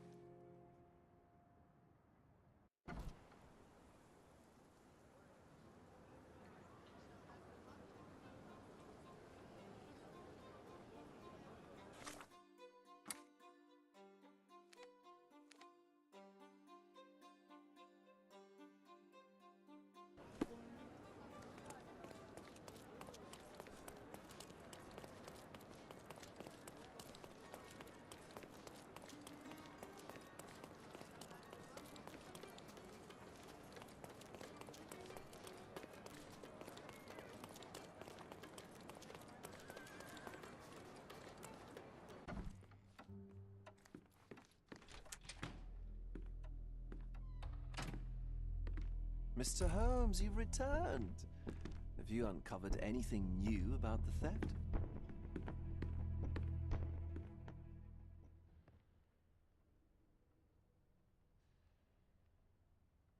Not yet, Mr. Vogel.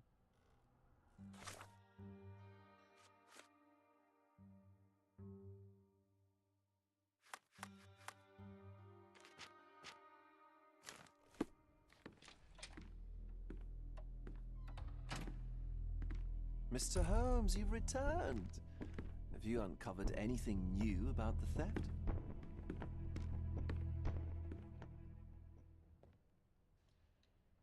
I've brought news, but not all of it will please you. Fill me in, Mr. Holmes. I won't shoot the messenger. I located the thief, but found him rather cold. He was tight-lipped about the painting, too. Huh, he's dead. How very droll, Mr. Holmes. One presumes you were not responsible. It was an accident at the refugee camp. He impaled himself on his own knife. Life is nothing if not cruel and capricious. I tracked down Boniface Mercurio. I presume he wasn't delighted about the situation. He was not having a good day on account of his murder. Killed in his own flat by the same person that stole his painting. Oh, sweet Mercurio. Perishing in the pursuit of his art. How apt. I will miss his exceptional sense of humor. What about the stolen painting? Have you located it? I found the painting, but I could not retrieve it. Well then, where is it? In Bernadotti's office. Bernadotti? That shady businessman? Why would he steal it from me? I'm afraid you'll have to ask him yourself. I take it you found something more then. I found the source of Mercurio's artistic inspiration. A photograph. What troubled me was that the sexual act captured was non-consensual. She was violated? Dear God, how despicable. Her abuser was in fact the British envoy. Mercurio took a picture of him committing the atrocity and then used it as artistic inspiration. I had no idea a mere break-in would eventually expose such barbarity. Mr. Vogel, I want you to make everything public, including the photograph. I'm sure you have a connection at the Cordona Chronicle. Ah, Mr. Holmes. Loyal to your own truth till the end. Yes, I'm acquainted with the staff of the Chronicle. The story is sensational, and will surely draw attention to the gallery. But you must be aware that exposing the scandal will further hurt the victim. Does that not bother you? No matter what one does, the truth tends to come out, as well it should. I won't be the one to stand in its way. Though it's only your subjective truth being exposed. Not that I'm judging. It's perfectly reasonable for everyone to have their own views. When you called me, you knew exactly what you would get. Oh, but I'm not like you, Mr. Holmes. I cannot be sure of anything. Regardless, I must thank you, for art's sake. Well, now that we've resolved all of our outstanding matters, I have a gift for you. I took the liberty of having it delivered to Stonewood Manor. I am told it belonged to your mother. Previously, you mentioned there may have been more to my mother's passing than consumption. It appears you were right. Oh dear, I'd hoped to be wrong. She was unstable, mentally unwell. She required sustained, specialized treatment, but her madness persisted. I knew that Violet had disappeared from the public eye, but had no idea of her suffering. I cannot imagine what you're feeling. I'm fine. And what exactly have you sent me? Frankly, I'm not sure how to answer that. I trust you'll know. Thank you, Mr. Vogel. I am curious to see what you have procured.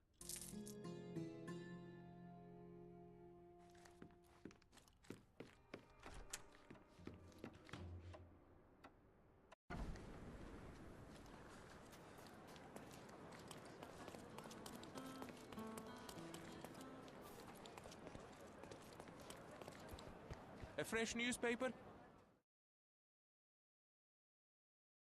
I wish you pleasant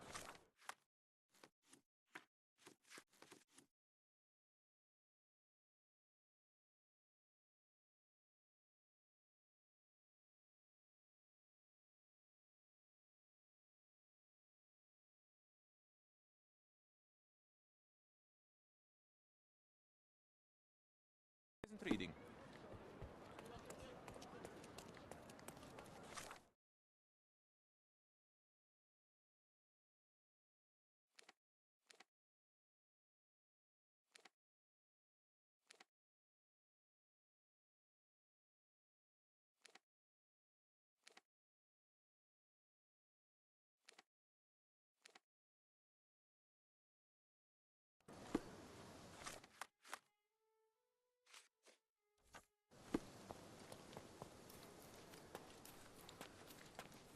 Mr. Sherlock Holmes, I presume? Correct. With whom do I have the pleasure? Emilio Estevaux. Happy to make your acquaintance. I am here on behalf of Mycroft, your brother. He is on his way to Cordona. In the meantime, he requests your assistance with a sensitive matter. My orders are to provide you with the details. You have my attention, Mr. Estevaux. Mark Ridley, the son of General Arthur Ridley, is being blackmailed. Suffice to say, the compromising material is of a delicate nature. The matter is of no small importance to the Crown, especially given the status quo on Cordona. What about the status quo? The Ottoman population holds a certain animosity towards the colonial rule. It's been this way since we took over the island. General Ridley made concessions with their leaders, but I'm afraid we are still teetering on the edge of open hostility. What does Mycroft want me to do? Retrieve the blackmail material? No, sir, nothing of the sort. Mark Ridley is meeting the blackmailer atop the old city bridge tower. You shall observe from a distance, then establish the blackmailer's identity. Do not attempt to arrest him. We'll handle it from there. Saving the best for yourself? Fine. There's a cafe just over the bridge that provides a good vantage point. Please report to me when you are done. I'll be waiting for you here, and remember, discretion is of the essence.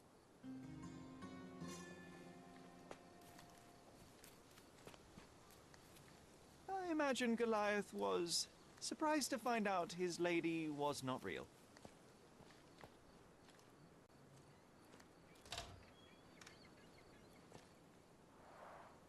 What a bizarre object, and yet oddly familiar.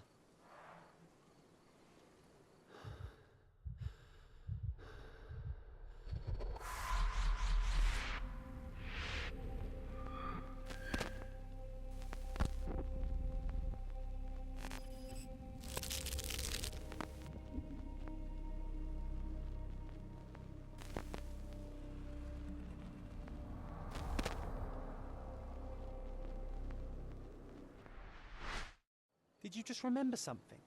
Yes. A room full of curiosities and artifacts. I think I can find it in the manor. Sherlock. So, you continue to pursue the imaginary. I had hoped you might have got all this out of your system by now. Mycroft, what are you doing here? Get out of my house. It's my house, actually. I've come to bring you back. I have no interest in returning, let alone with you. I know you lied about Mother all these years, claiming she was merely ill, but she was unstable. She never had tuberculosis. She was not recuperating, but mentally deteriorating, and you never once thought to tell me. How dare... I shall not indulge this petulant tantrum.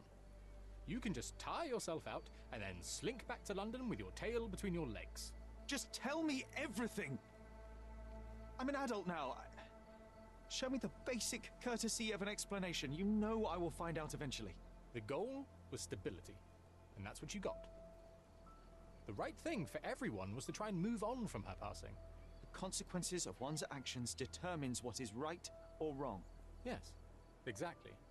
The ends justify the means. After leaving Cordona, Sherlock, you had a normal childhood. In London, I was able to support you, guide you, shape you into a fine and productive young man. You have so much potential, so much to offer society. But that's not the end. Now I found the truth, and it has shattered everything I knew about her, about you, and about myself. I feel unstable because of you. Your actions were not justified. Lying never is. Oh, grow up, Sherlock. It was a white lie which has as much use in the realm of the interpersonal as the international. It is time you come to accept that some things are bigger than yourself. Oh, you are full of it. You like to pretend you care about the big picture, but it's just an ego trip. You like knowing more than others. You like greasing palms and rubbing shoulders with the rich and powerful. You like having eyes and ears everywhere. The fact it helps the nation is incidental, because all you care about is yourself. It's true. I have agents everywhere, including Cordona. If you weren't so damn stubborn, you'd realize that means I'm only here for you.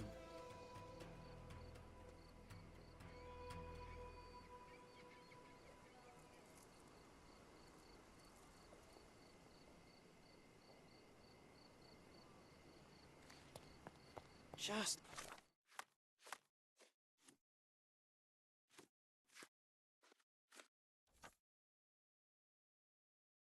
Look at this thing. It's huge.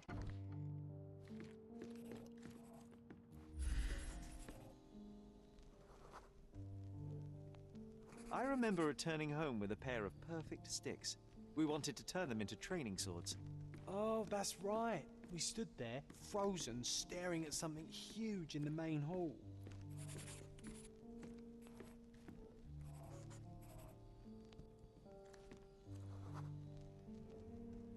It was a giant aquarium with a living mermaid in it. Impossible. It must have been something else.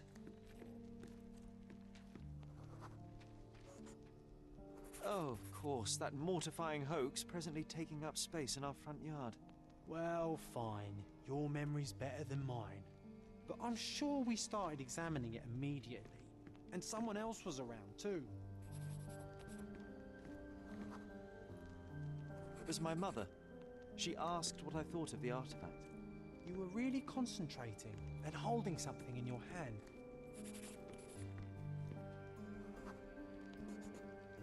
I inspected it with a magnifying glass and was able to confirm it was made of two different skeletons. The mermaid was a fake. And so it was time to smash the thing. Your mother took a hammer and... Slow down, John. That's not how it happened. I remember other people joined us. The workers took the artifact and placed it into the cabinet of curiosities. It became part of Mother's collection of fakes. She always said that the truth lies in the details. This mermaid helped me to learn that.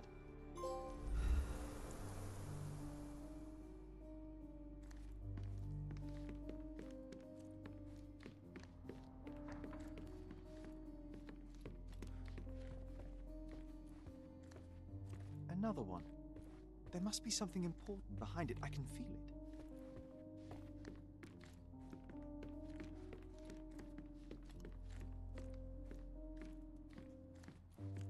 Ah, yes. My mother's studio. She was an authenticator, and this was her cabinet of curiosities. I never saw the point. What does it matter if some artifact is real or not? It still exists. One of the most ridiculous fakes I ever saw. Its owner insisted it was a polar bear.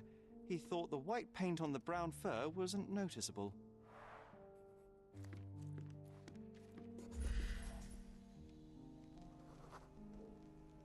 I remember this cozy blanket. It was perfect for... Wigwam! Oh, that was a joy to build them. Imagining ourselves as wayfarers on the other side of the world.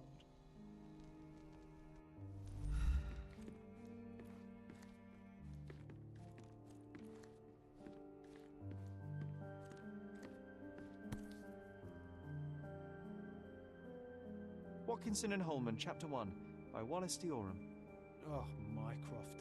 You always act so serious, but then reads tripe like this. John, if I remember correctly, you couldn't put this book down.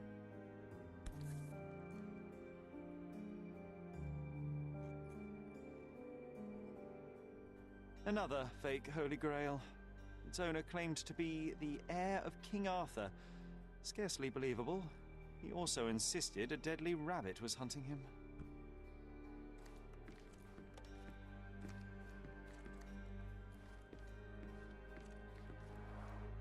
Mother said this was among the hunting trophies of a Scottish Viscount. So he tried to persuade everyone that his forest was inhabited by these beasts. It would have been thrilling if it were actually true. The full plate armour of Sir Robert Saunford. I was told my father won it in a wager. Armour is armour, but look at his sword. Oh, how badly I wanted to wield the blade. Maybe you take it instead of your pistol.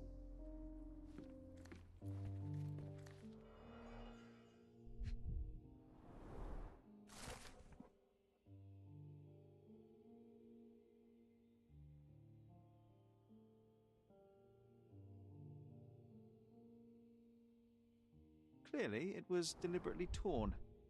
I wonder why someone would do that. The Tulpa, Studies in Tibetan Mentalism. An impressive number of bookmarks. Someone was rather obsessed with this subject.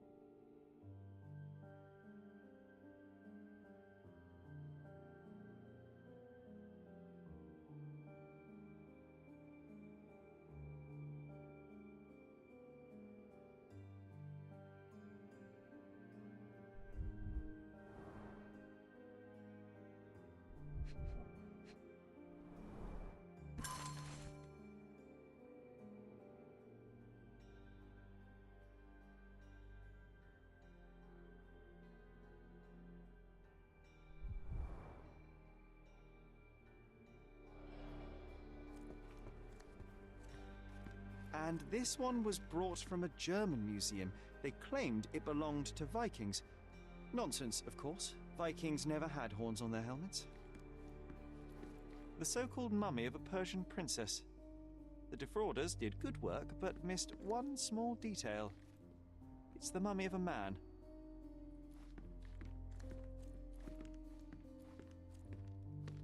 I'm not sure I want to hear its horrifying, inhuman howl again. 1852, Bingley, West Yorkshire. This photo caused a lot of fuss. My mother spent some time to prove it was a fake.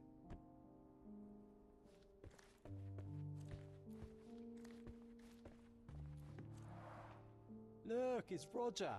This jolly old man's well preserved. Even looks refreshed.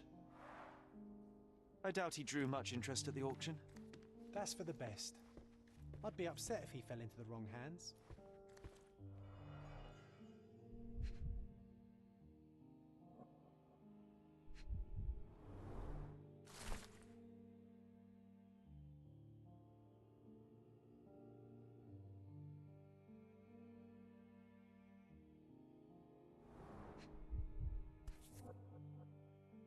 Carefully opened.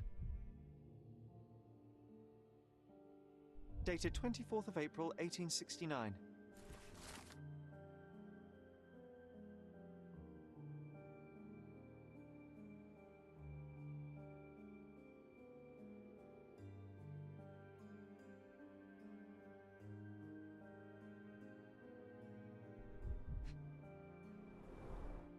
So many calling cards. Mycroft liked to keep useful people at hand. Reliable and driven. I recognize Mycroft's handwriting. Officer Luciano J. Placido.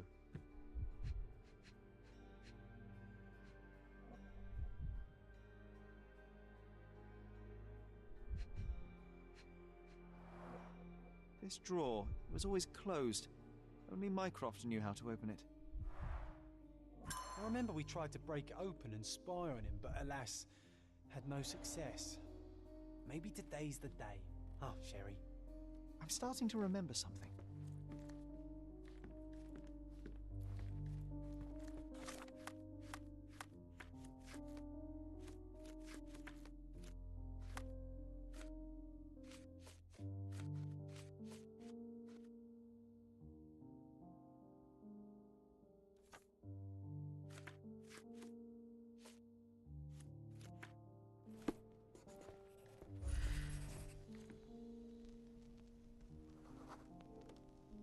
I used this ladder to look at the top shelf, right? On the day of Mother's breakdown upstairs. Right you are, Sherry.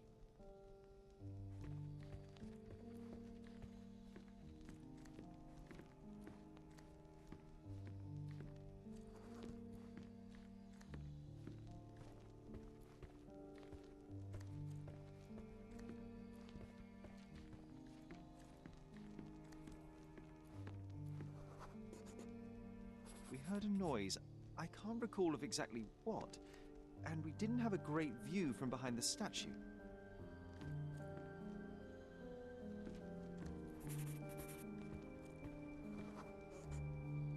Books and papers from the table somehow ended up on the floor.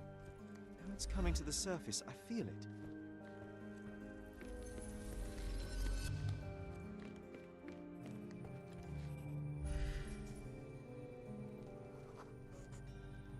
Ah, the memory comes back. We snuck about watching him. He closed the drawer and went to the hall. We were like two shadows crawling behind him.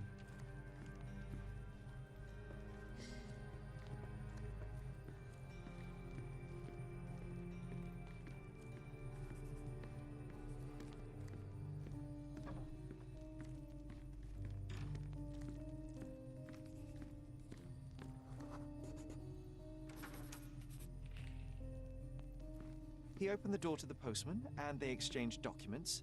If it was a real postman, of course.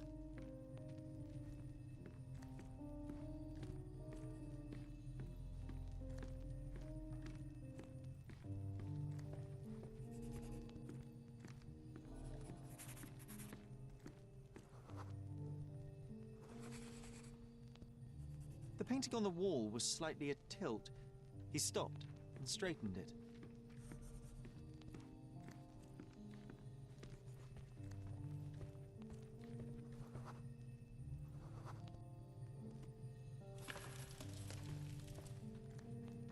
Then he threw some logs into the fire and sat in his armchair to read.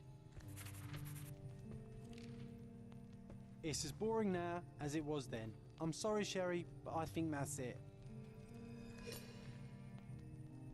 Wait, John, we never use the fireplace in the mornings.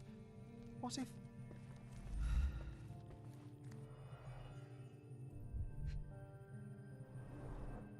A bit of juniper in the fireplace created a soothing atmosphere. It's the little things, isn't it? I think this is what we're looking for.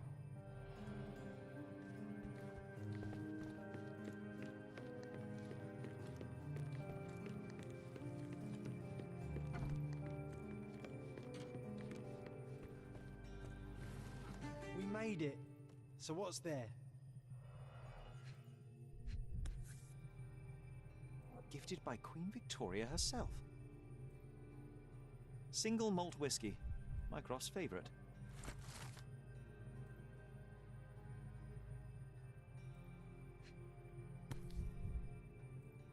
Otto Richter. This one is rather thick.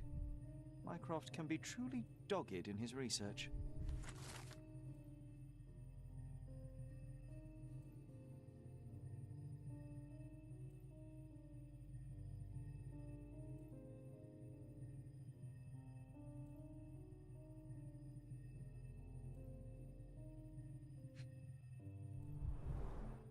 Dossiers on the most influential people on Cordona. Mycroft always had a habit of building files on everyone he met.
You're not even trying, Sherry.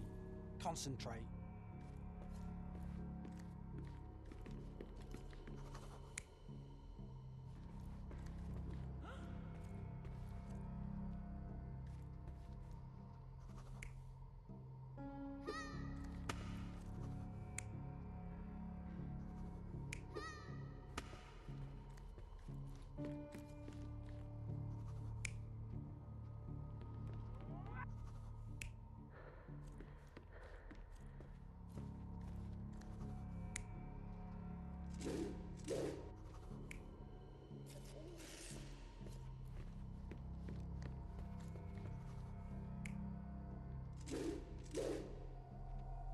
You're not even trying, Sherry.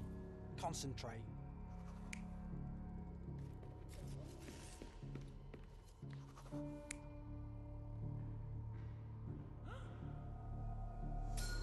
Come on, Sherry.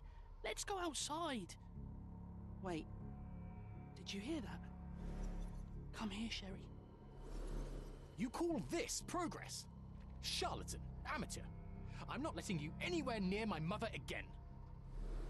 So there was a quarrel between them.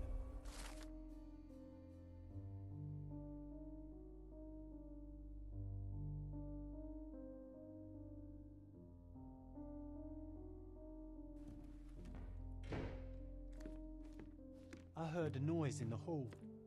Let's check it out.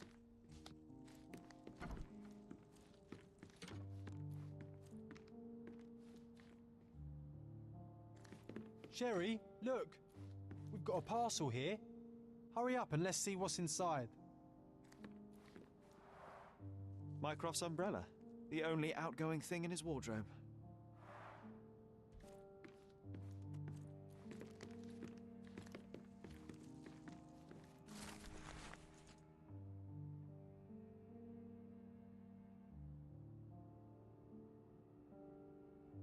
An invitation that comes with a mask. We can't miss this, Sherry.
And the kiss mark, it's the work of a siren, I'm telling you.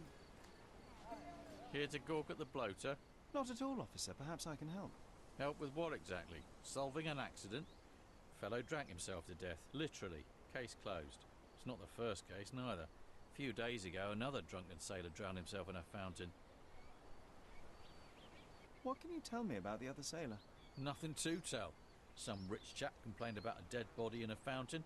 Wasn't me who inspected the scene, though. Should have gone easy on the bottle, if you ask me. They get to shore, they start drinking like fish. Too bad booze doesn't make them grow gills, eh? There's talk on the streets that a siren could be responsible for the drownings. A siren? You mean the bird woman kind? Why, of course, we've got sirens aplenty round here. Harpies, too. Oh, please. I would like to take a look around. Go ahead. Just don't disturb the evidence, all right? I still have to write my report. The water is shallow and the slope is smooth. One would have to be dead drunk to drown here. His whole body is tense, stiffened by rigor mortis. kiss on the forehead is quite intimate, but the vulgar lip rouge suggests a different type of intimacy. Interesting.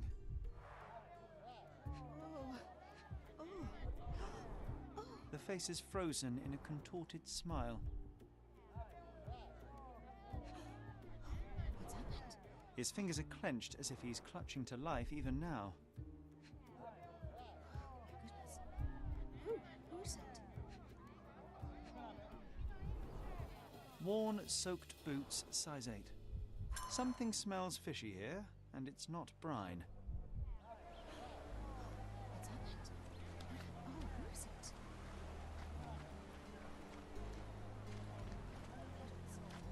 Who is it? Siren's song. The rumours weren't so absurd after all. There's still some left, just enough for a tipple.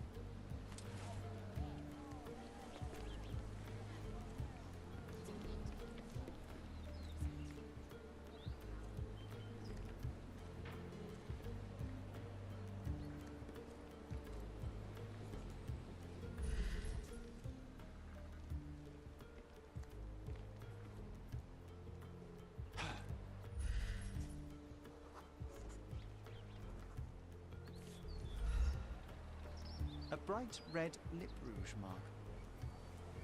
Light tobacco with a hint of citrus.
The sediment contained cyanide. It turns out he was poisoned. Didn't the copper say that fellow drank himself to death? He wasn't wrong.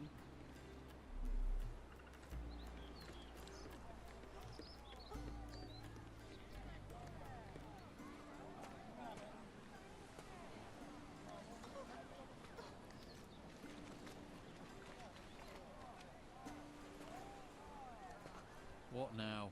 I've still got my report to write, so make it quick. I hate to break it to you, officer, but it wasn't an accident. Care to elaborate, smarty boots? The bottle of wine I found near the victim had been poisoned with cyanide. He was dead before he hit the water. Whoa, that's a twist. Any leads on the poisoner? Nothing to put my finger on, but I might need to inspect the other drowned sailor. Well, of course I won't stop you. It's not my case anyway. We had a complaint about a body in a fountain. Can't have bodies laying about in fountains, can we? It was somewhere in Scaladio, as far as I know. You think they're connected? That is what I intend to find out. Thank you.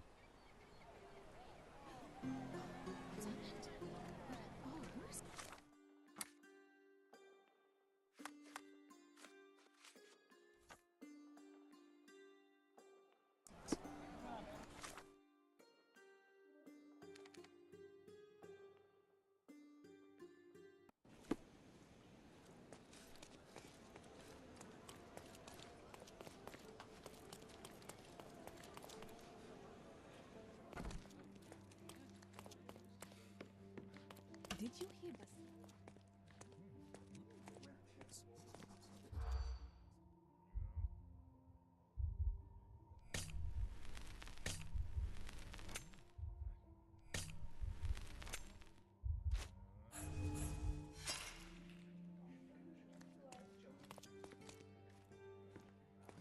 Did you hear Basil?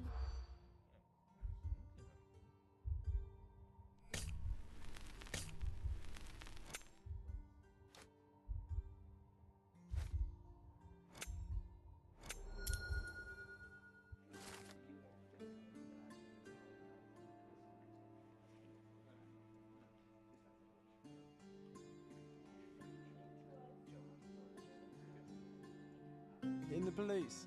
Let's pretend to be cops, eh? We can just stand around and look confused.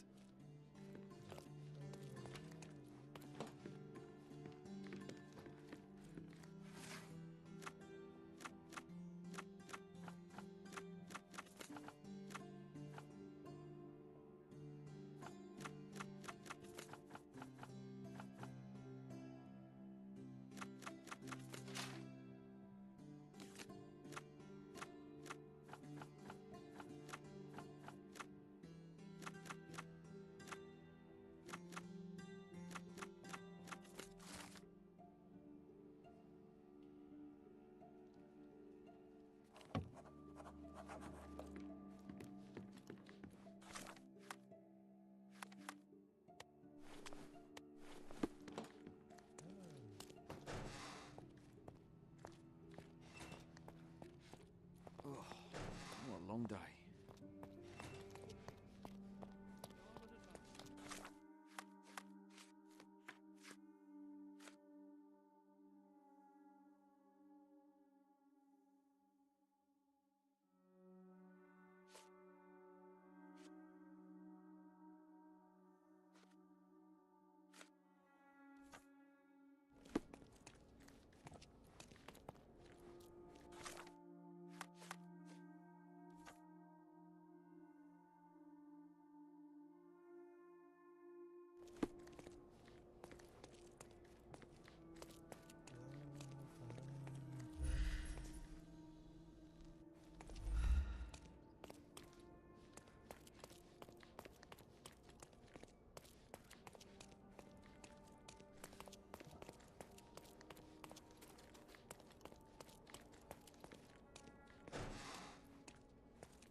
Excuse me, but are you Mr. Capello?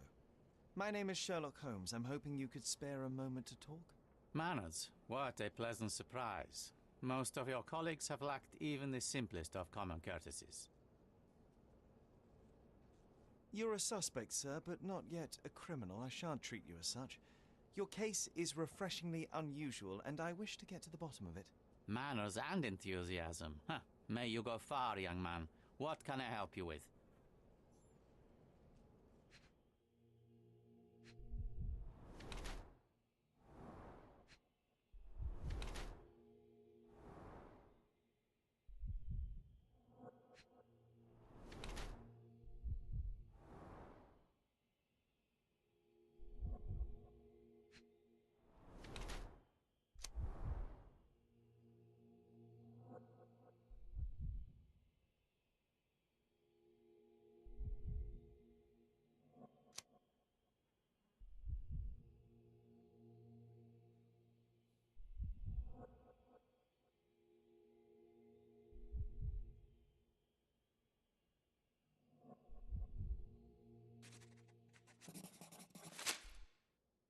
You are surprisingly composed for a man accused of murder.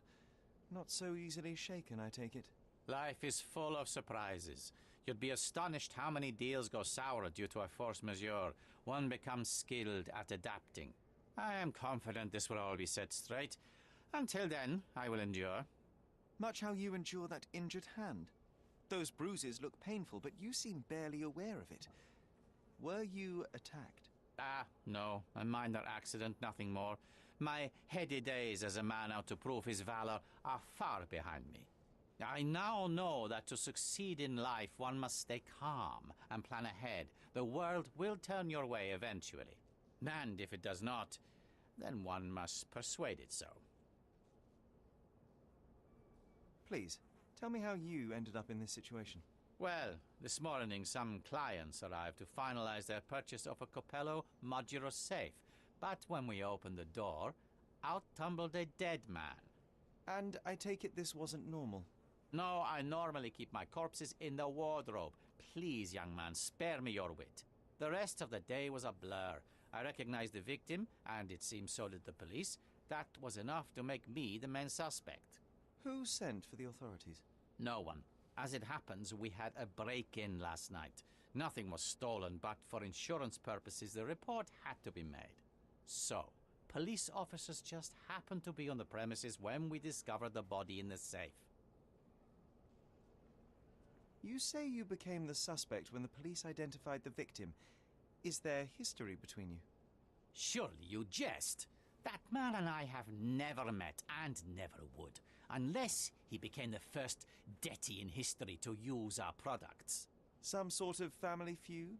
I'm afraid I'm not familiar. You must be new to Godona. It's an old tale. Back in Italy, generations ago, the Dettis tried to ruin our family business. They nearly succeeded. The Capellos rightfully struck back, but there has been bad blood ever since. And does that blood flow in you too? I told you, sir, it's an old story, or it was. I fear this horrible event portends worse to come. My wife may be in danger as we speak.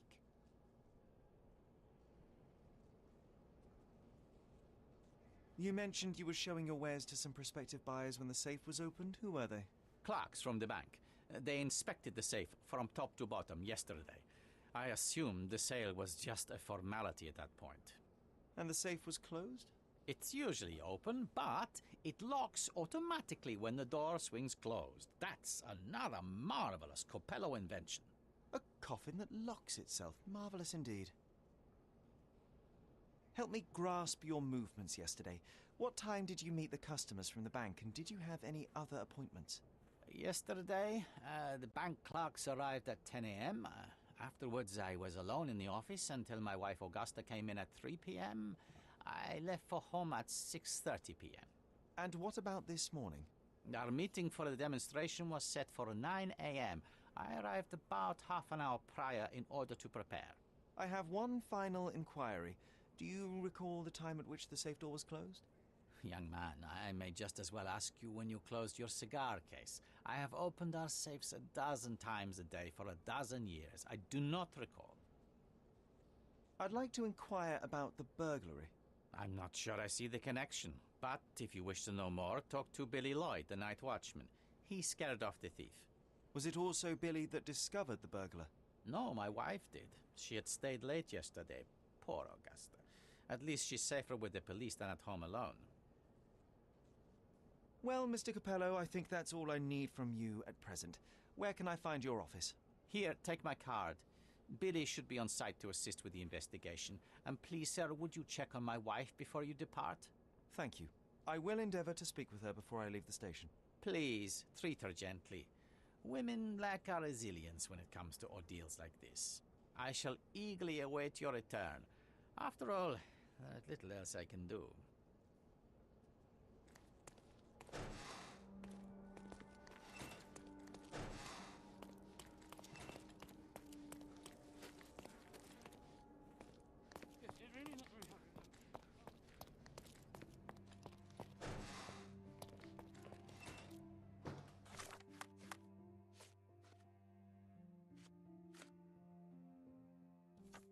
Mrs. Capello, please wait in the office. The inspector will be here soon.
day.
You must be the inspector. Would you be Augusta Capello? Must I really repeat myself to every baby-faced man in uniform that strides in? Forgive me, I am not the inspector, but I am working on your husband's case. Then I have nothing to say to you. Come back with the inspector in charge so that we may dispense with the endless repetition.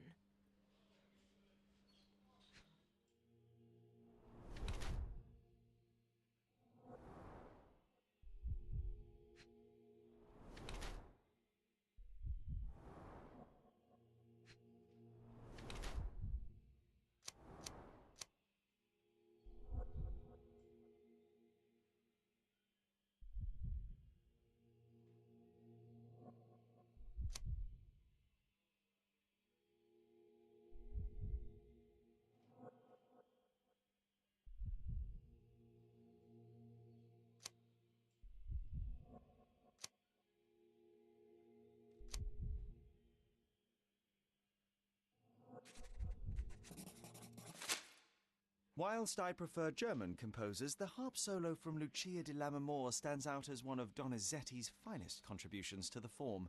I'm sure Basilio thought the same. He did. How? Did he tell you how we met? Oh, there was no need. It is trivial to observe how much you value your memories of playing harp in the orchestra, and even an amateur Italian harpist would be familiar with Donizetti's finest work. Yes.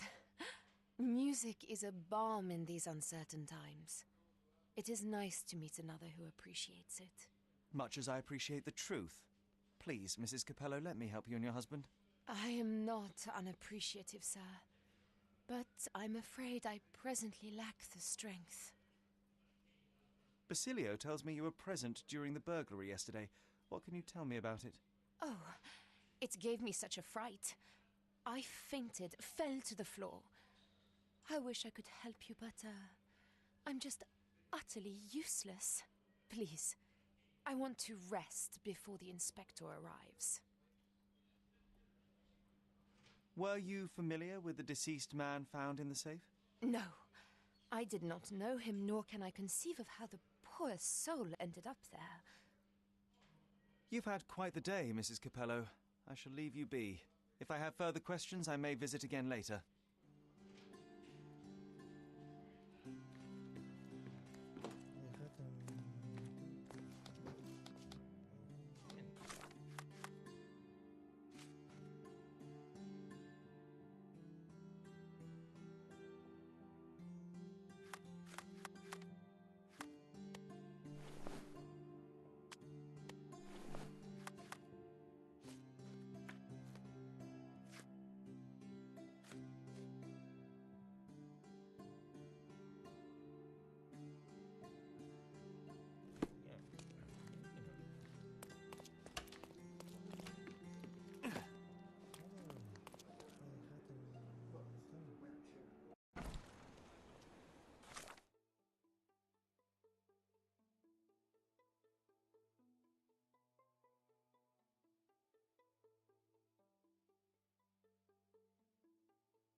drain the fountain and remove the body. We're too late. No matter, we'll work with what we have.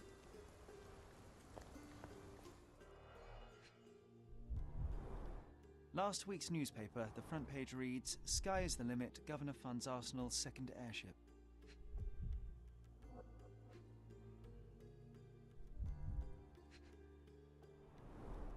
A broken bottle with no label.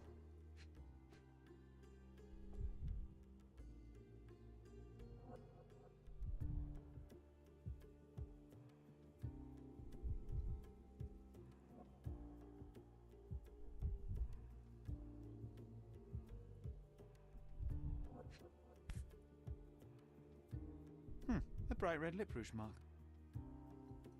Light tobacco with a hint of citrus.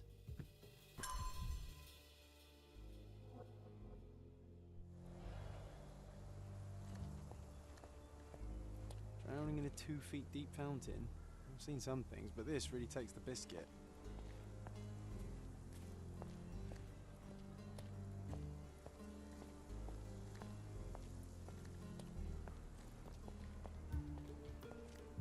A cotton shawl. Could it be our sirens?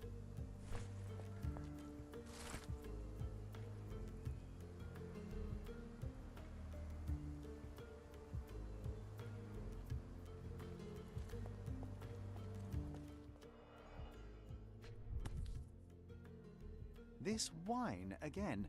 Don't sailors prefer spirits? Drained to the last drop. Ugh, the litter bin is right there.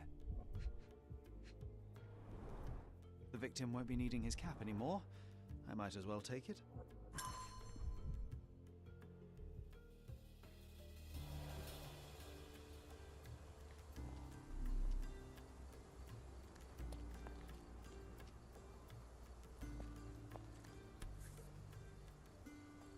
A worn leather tobacco pouch, salt-stained from a long time at sea.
You're not even trying, Sherry.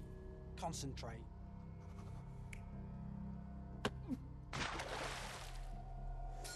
This sailor is another victim of the same woman. She poisoned him and pushed him into the fountain to make it look like an accident. Sherlock, the spot where he fell, I saw something. Maybe you should take a look.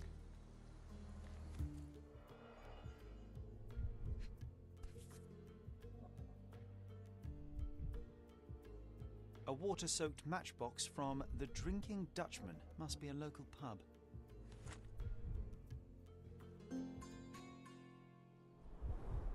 Blimey, the great detective is baffled by a piece of cutlery. Venetian copper soldi. Authentic, but worthless.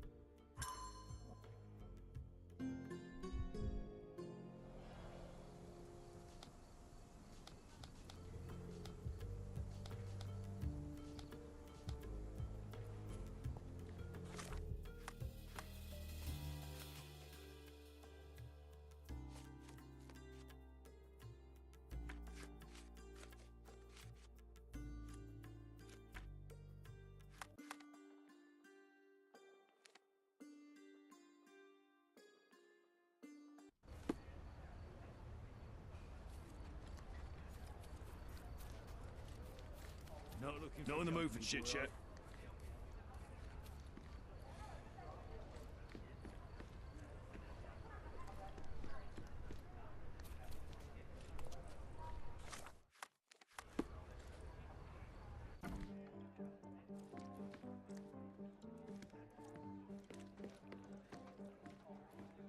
You sure you're in the right place? We don't serve cocktails here.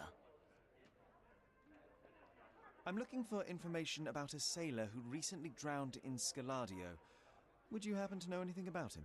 Maybe, maybe not. Why would I talk to a landlubber about it, eh? All right then, have it your way.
Come closer and try something on. You want the finest clothes for the finest citizens.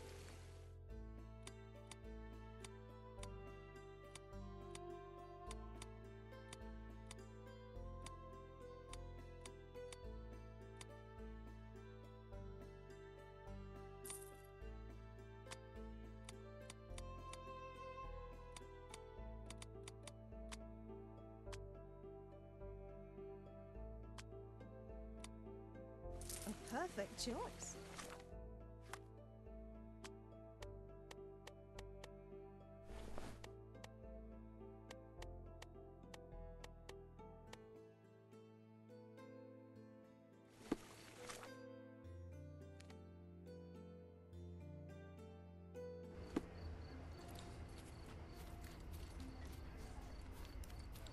I'm shipping up to Boston in a few days.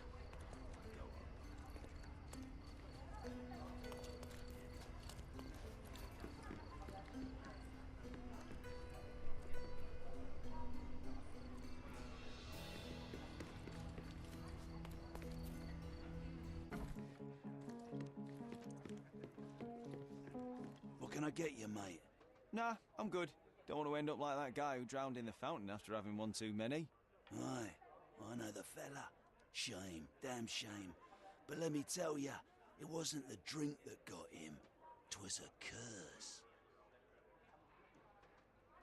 Let me guess. It had something to do with the siren? No way, mate. That's just a daft superstition. I'm talking about a real curse here. He was from HMS Achilles. Some British schooner, nothing special. Except one of them Jack Tars shot an albatross. Everyone knows it's bad luck. Everyone. The dimwit brought the curse upon his whole crew. 3 are dead already. Wait, I've heard of only 2 such accidents. Are you saying that another man drowned? Drowned or not, they've all kicked the bucket. Just this morning, another member of the crew was found dead. It's a curse, I'm telling ya. Now we're obliged to... It must indeed be the curse, but how do you know all that? Why, he told me the whole story himself. The victim told you? His crewmate. The one who killed an albatross, Harry Thorne. He's renting a room upstairs. Every day, he gets completely rat-arsed, raving on and on about the bird around his neck. He's sleeping it off right now. But when the blighter wakes up, it'll be the same thing all over again. Do you have a free room? Certainly do. Dirt cheap. Here's the key. Go pick anyone you like.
This place stinks of you. Well, if it ain't Mr. Smarty Boots. Guess what? You were right about the poisoning, but this time I'm ahead of the game. We've got another homicide on our hands. Same method, same everything. See for yourself.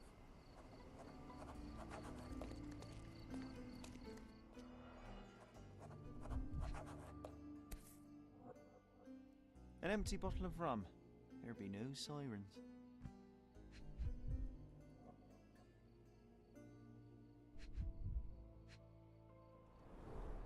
A sharp, bloody rock stuck deep in the mud. The officer must have rolled the body over. He suffered a head wound. There's caked blood in his hair underneath all the mud.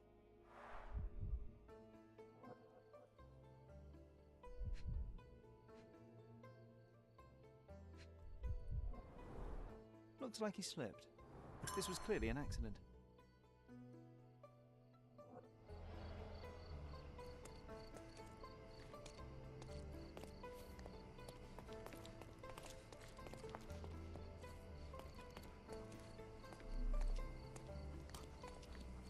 What did I tell you? We've a killer on the loose. I knew it. That may be true, but this here is very clearly an accident. The victim slipped and hit his head on a rock. I would have thought it obvious. Oh, you've got to be kidding me. I thought I had all this sewn up. But you just had to come along and make me look like an idiot. I hope you're happy now, genius. Just move along. So it was a curse after all. The curse of clumsiness. I hope it's not contagious.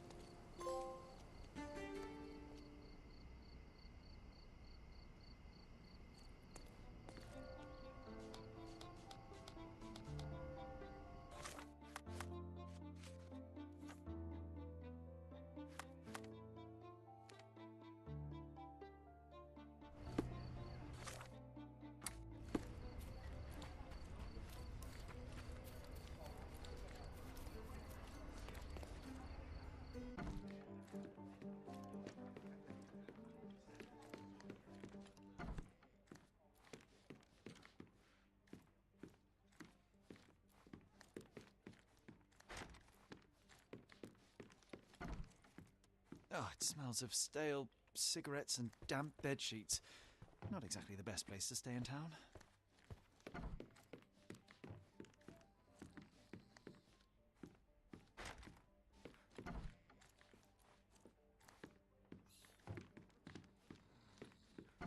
Oh, the smell alone makes me feel groggy.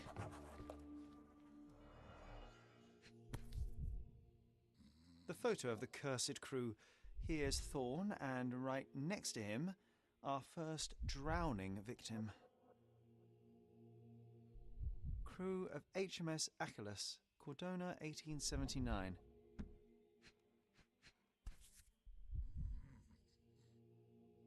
The same as we saw earlier. She's pretty free with her kisses. Perhaps too much for her own good.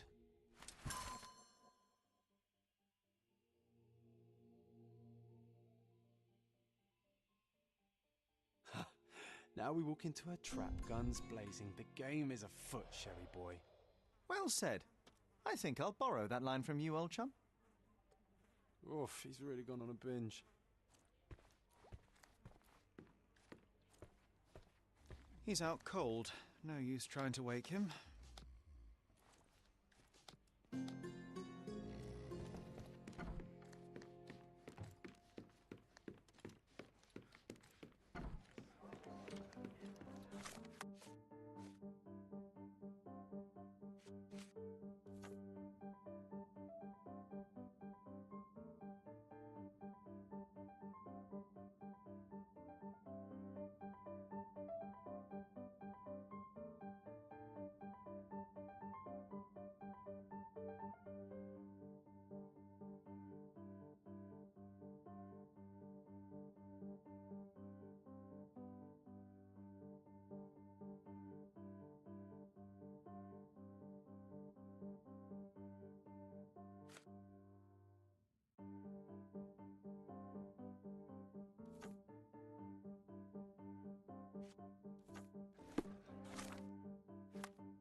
Come on over, lovey.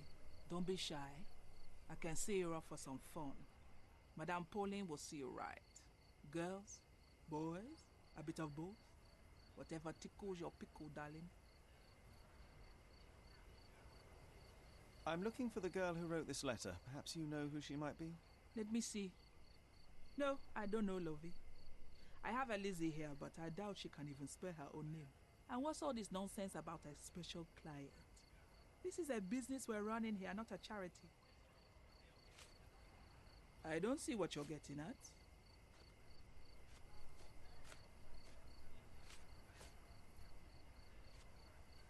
I'm looking for a specific girl. This is her shawl. Do you have any idea where she might be? Ah, I know who you mean.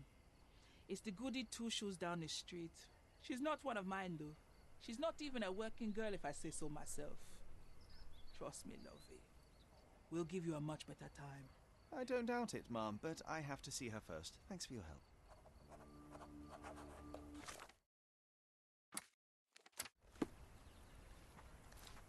Yeah, I think we should interrogate some of them. Well, hell, all of them. May I ask you something? Oh, sorry. I know nothing about it. But I can please you in another way. Can I ask you a question? No, honey. I've heard nothing. Oh, I am bored. Call me when you find the answer. Sorry, you're not my type. Sorry, you're not my type.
Come, the finest clothes for the finest citizens.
A perfect choice.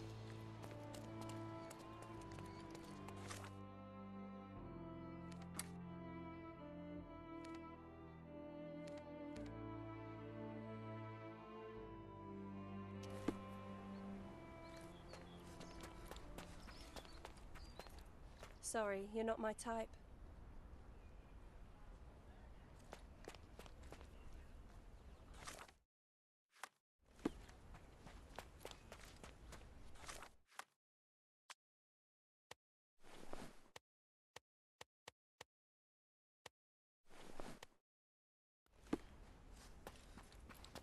Harry, it's you!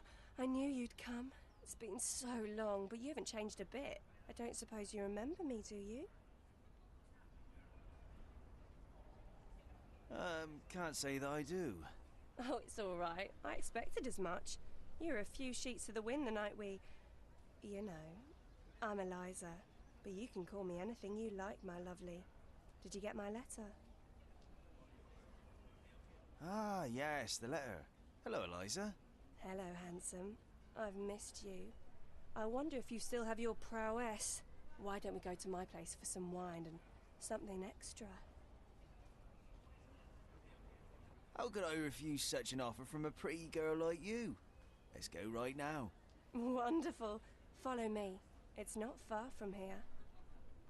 Well, here we are. Make yourself comfortable, love.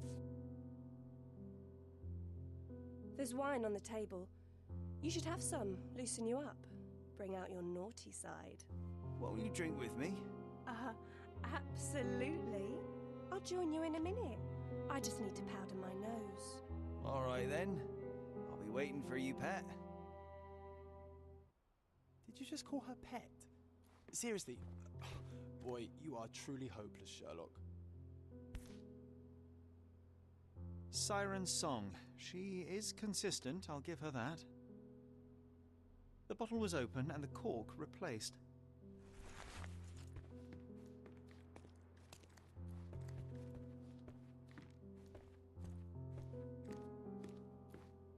Enjoy your wine, sweetie. I'll be out in a minute.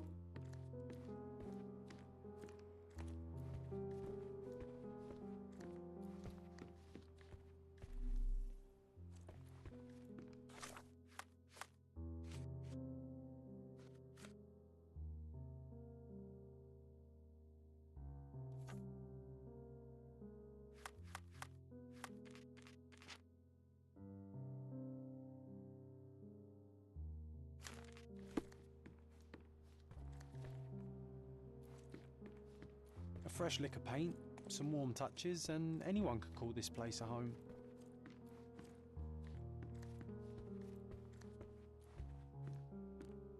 Enjoy your wine, sweetie. I'll be out in a minute.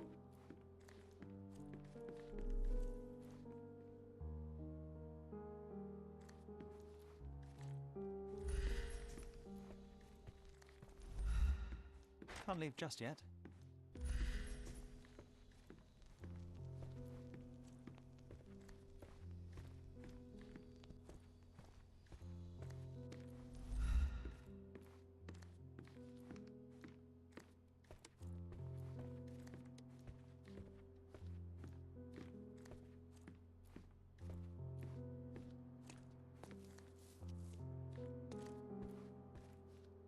A fresh lick of paint, some warm touches, and anyone could call this place a home.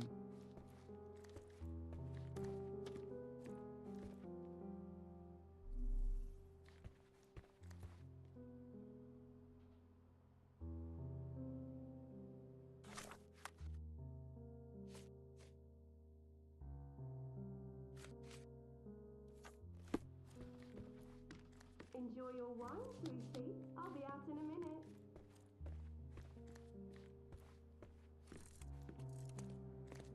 A fresh lick of paint, some warm touches, and anyone could call this place a home.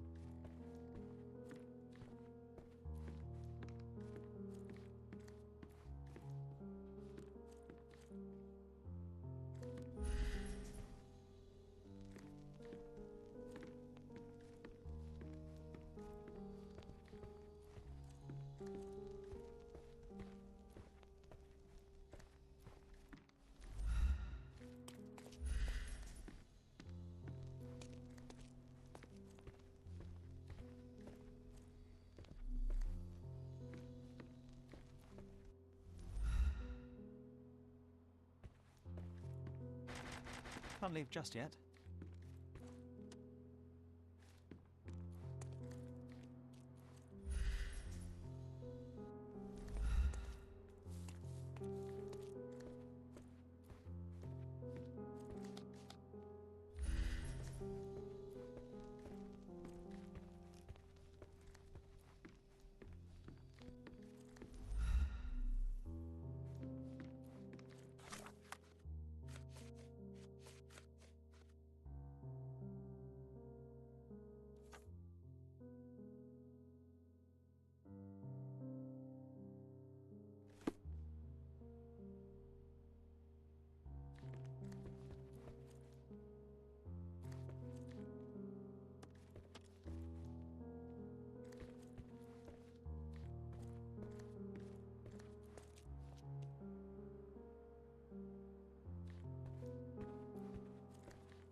Enjoy your wine, sweetie. I'll be out in a minute.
Enjoy your wine, sweetie. I'll be out in a minute.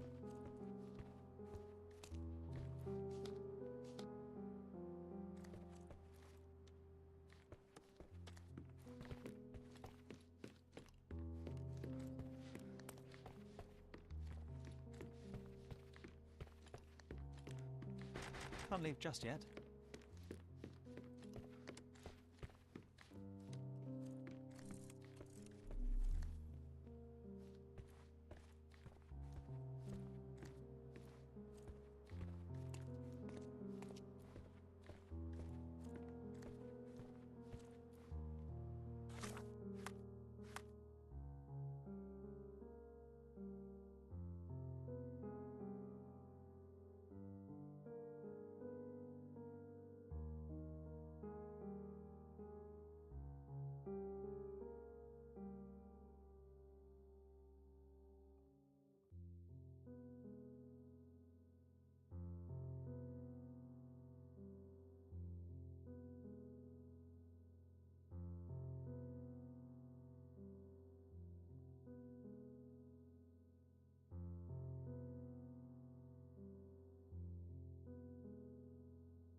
want to keep this stupid act up, you better pour out the wine and quick.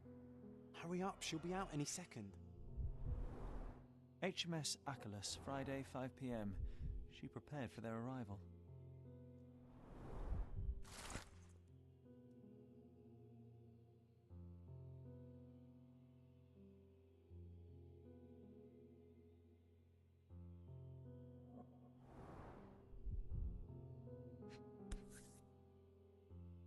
The beloved child of a rich family.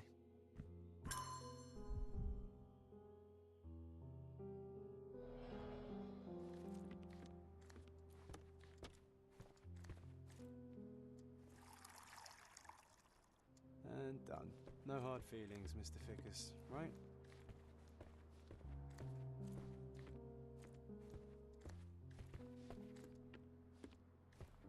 Come on, hurry up.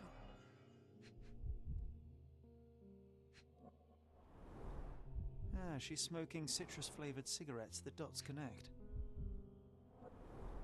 White powder with a bitter almond-like odour. These are no smelling salts. It's cyanide. This lip rouge looks good on her. Just saying.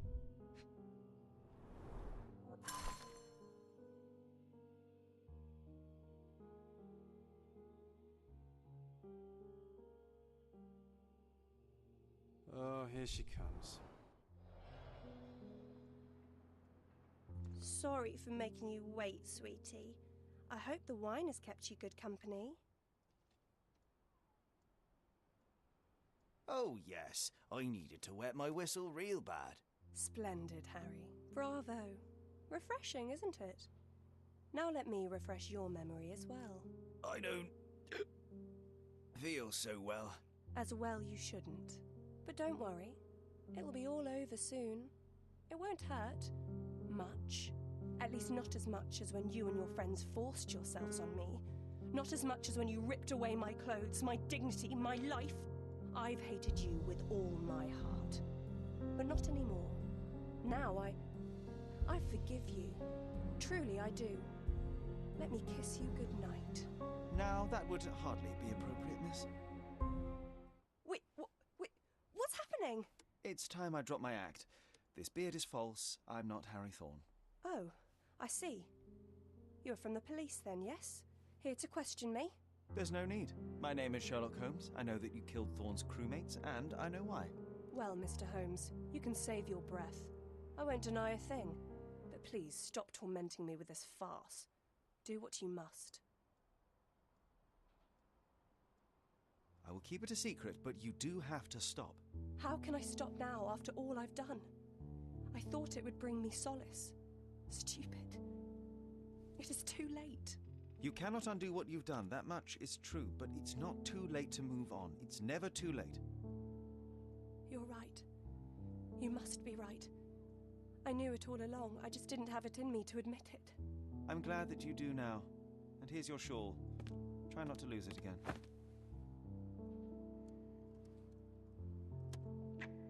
I won't. Thank you, Mr. Holmes. Thank you so much.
Extra, extra! They interested in some Cordona news? Check the front.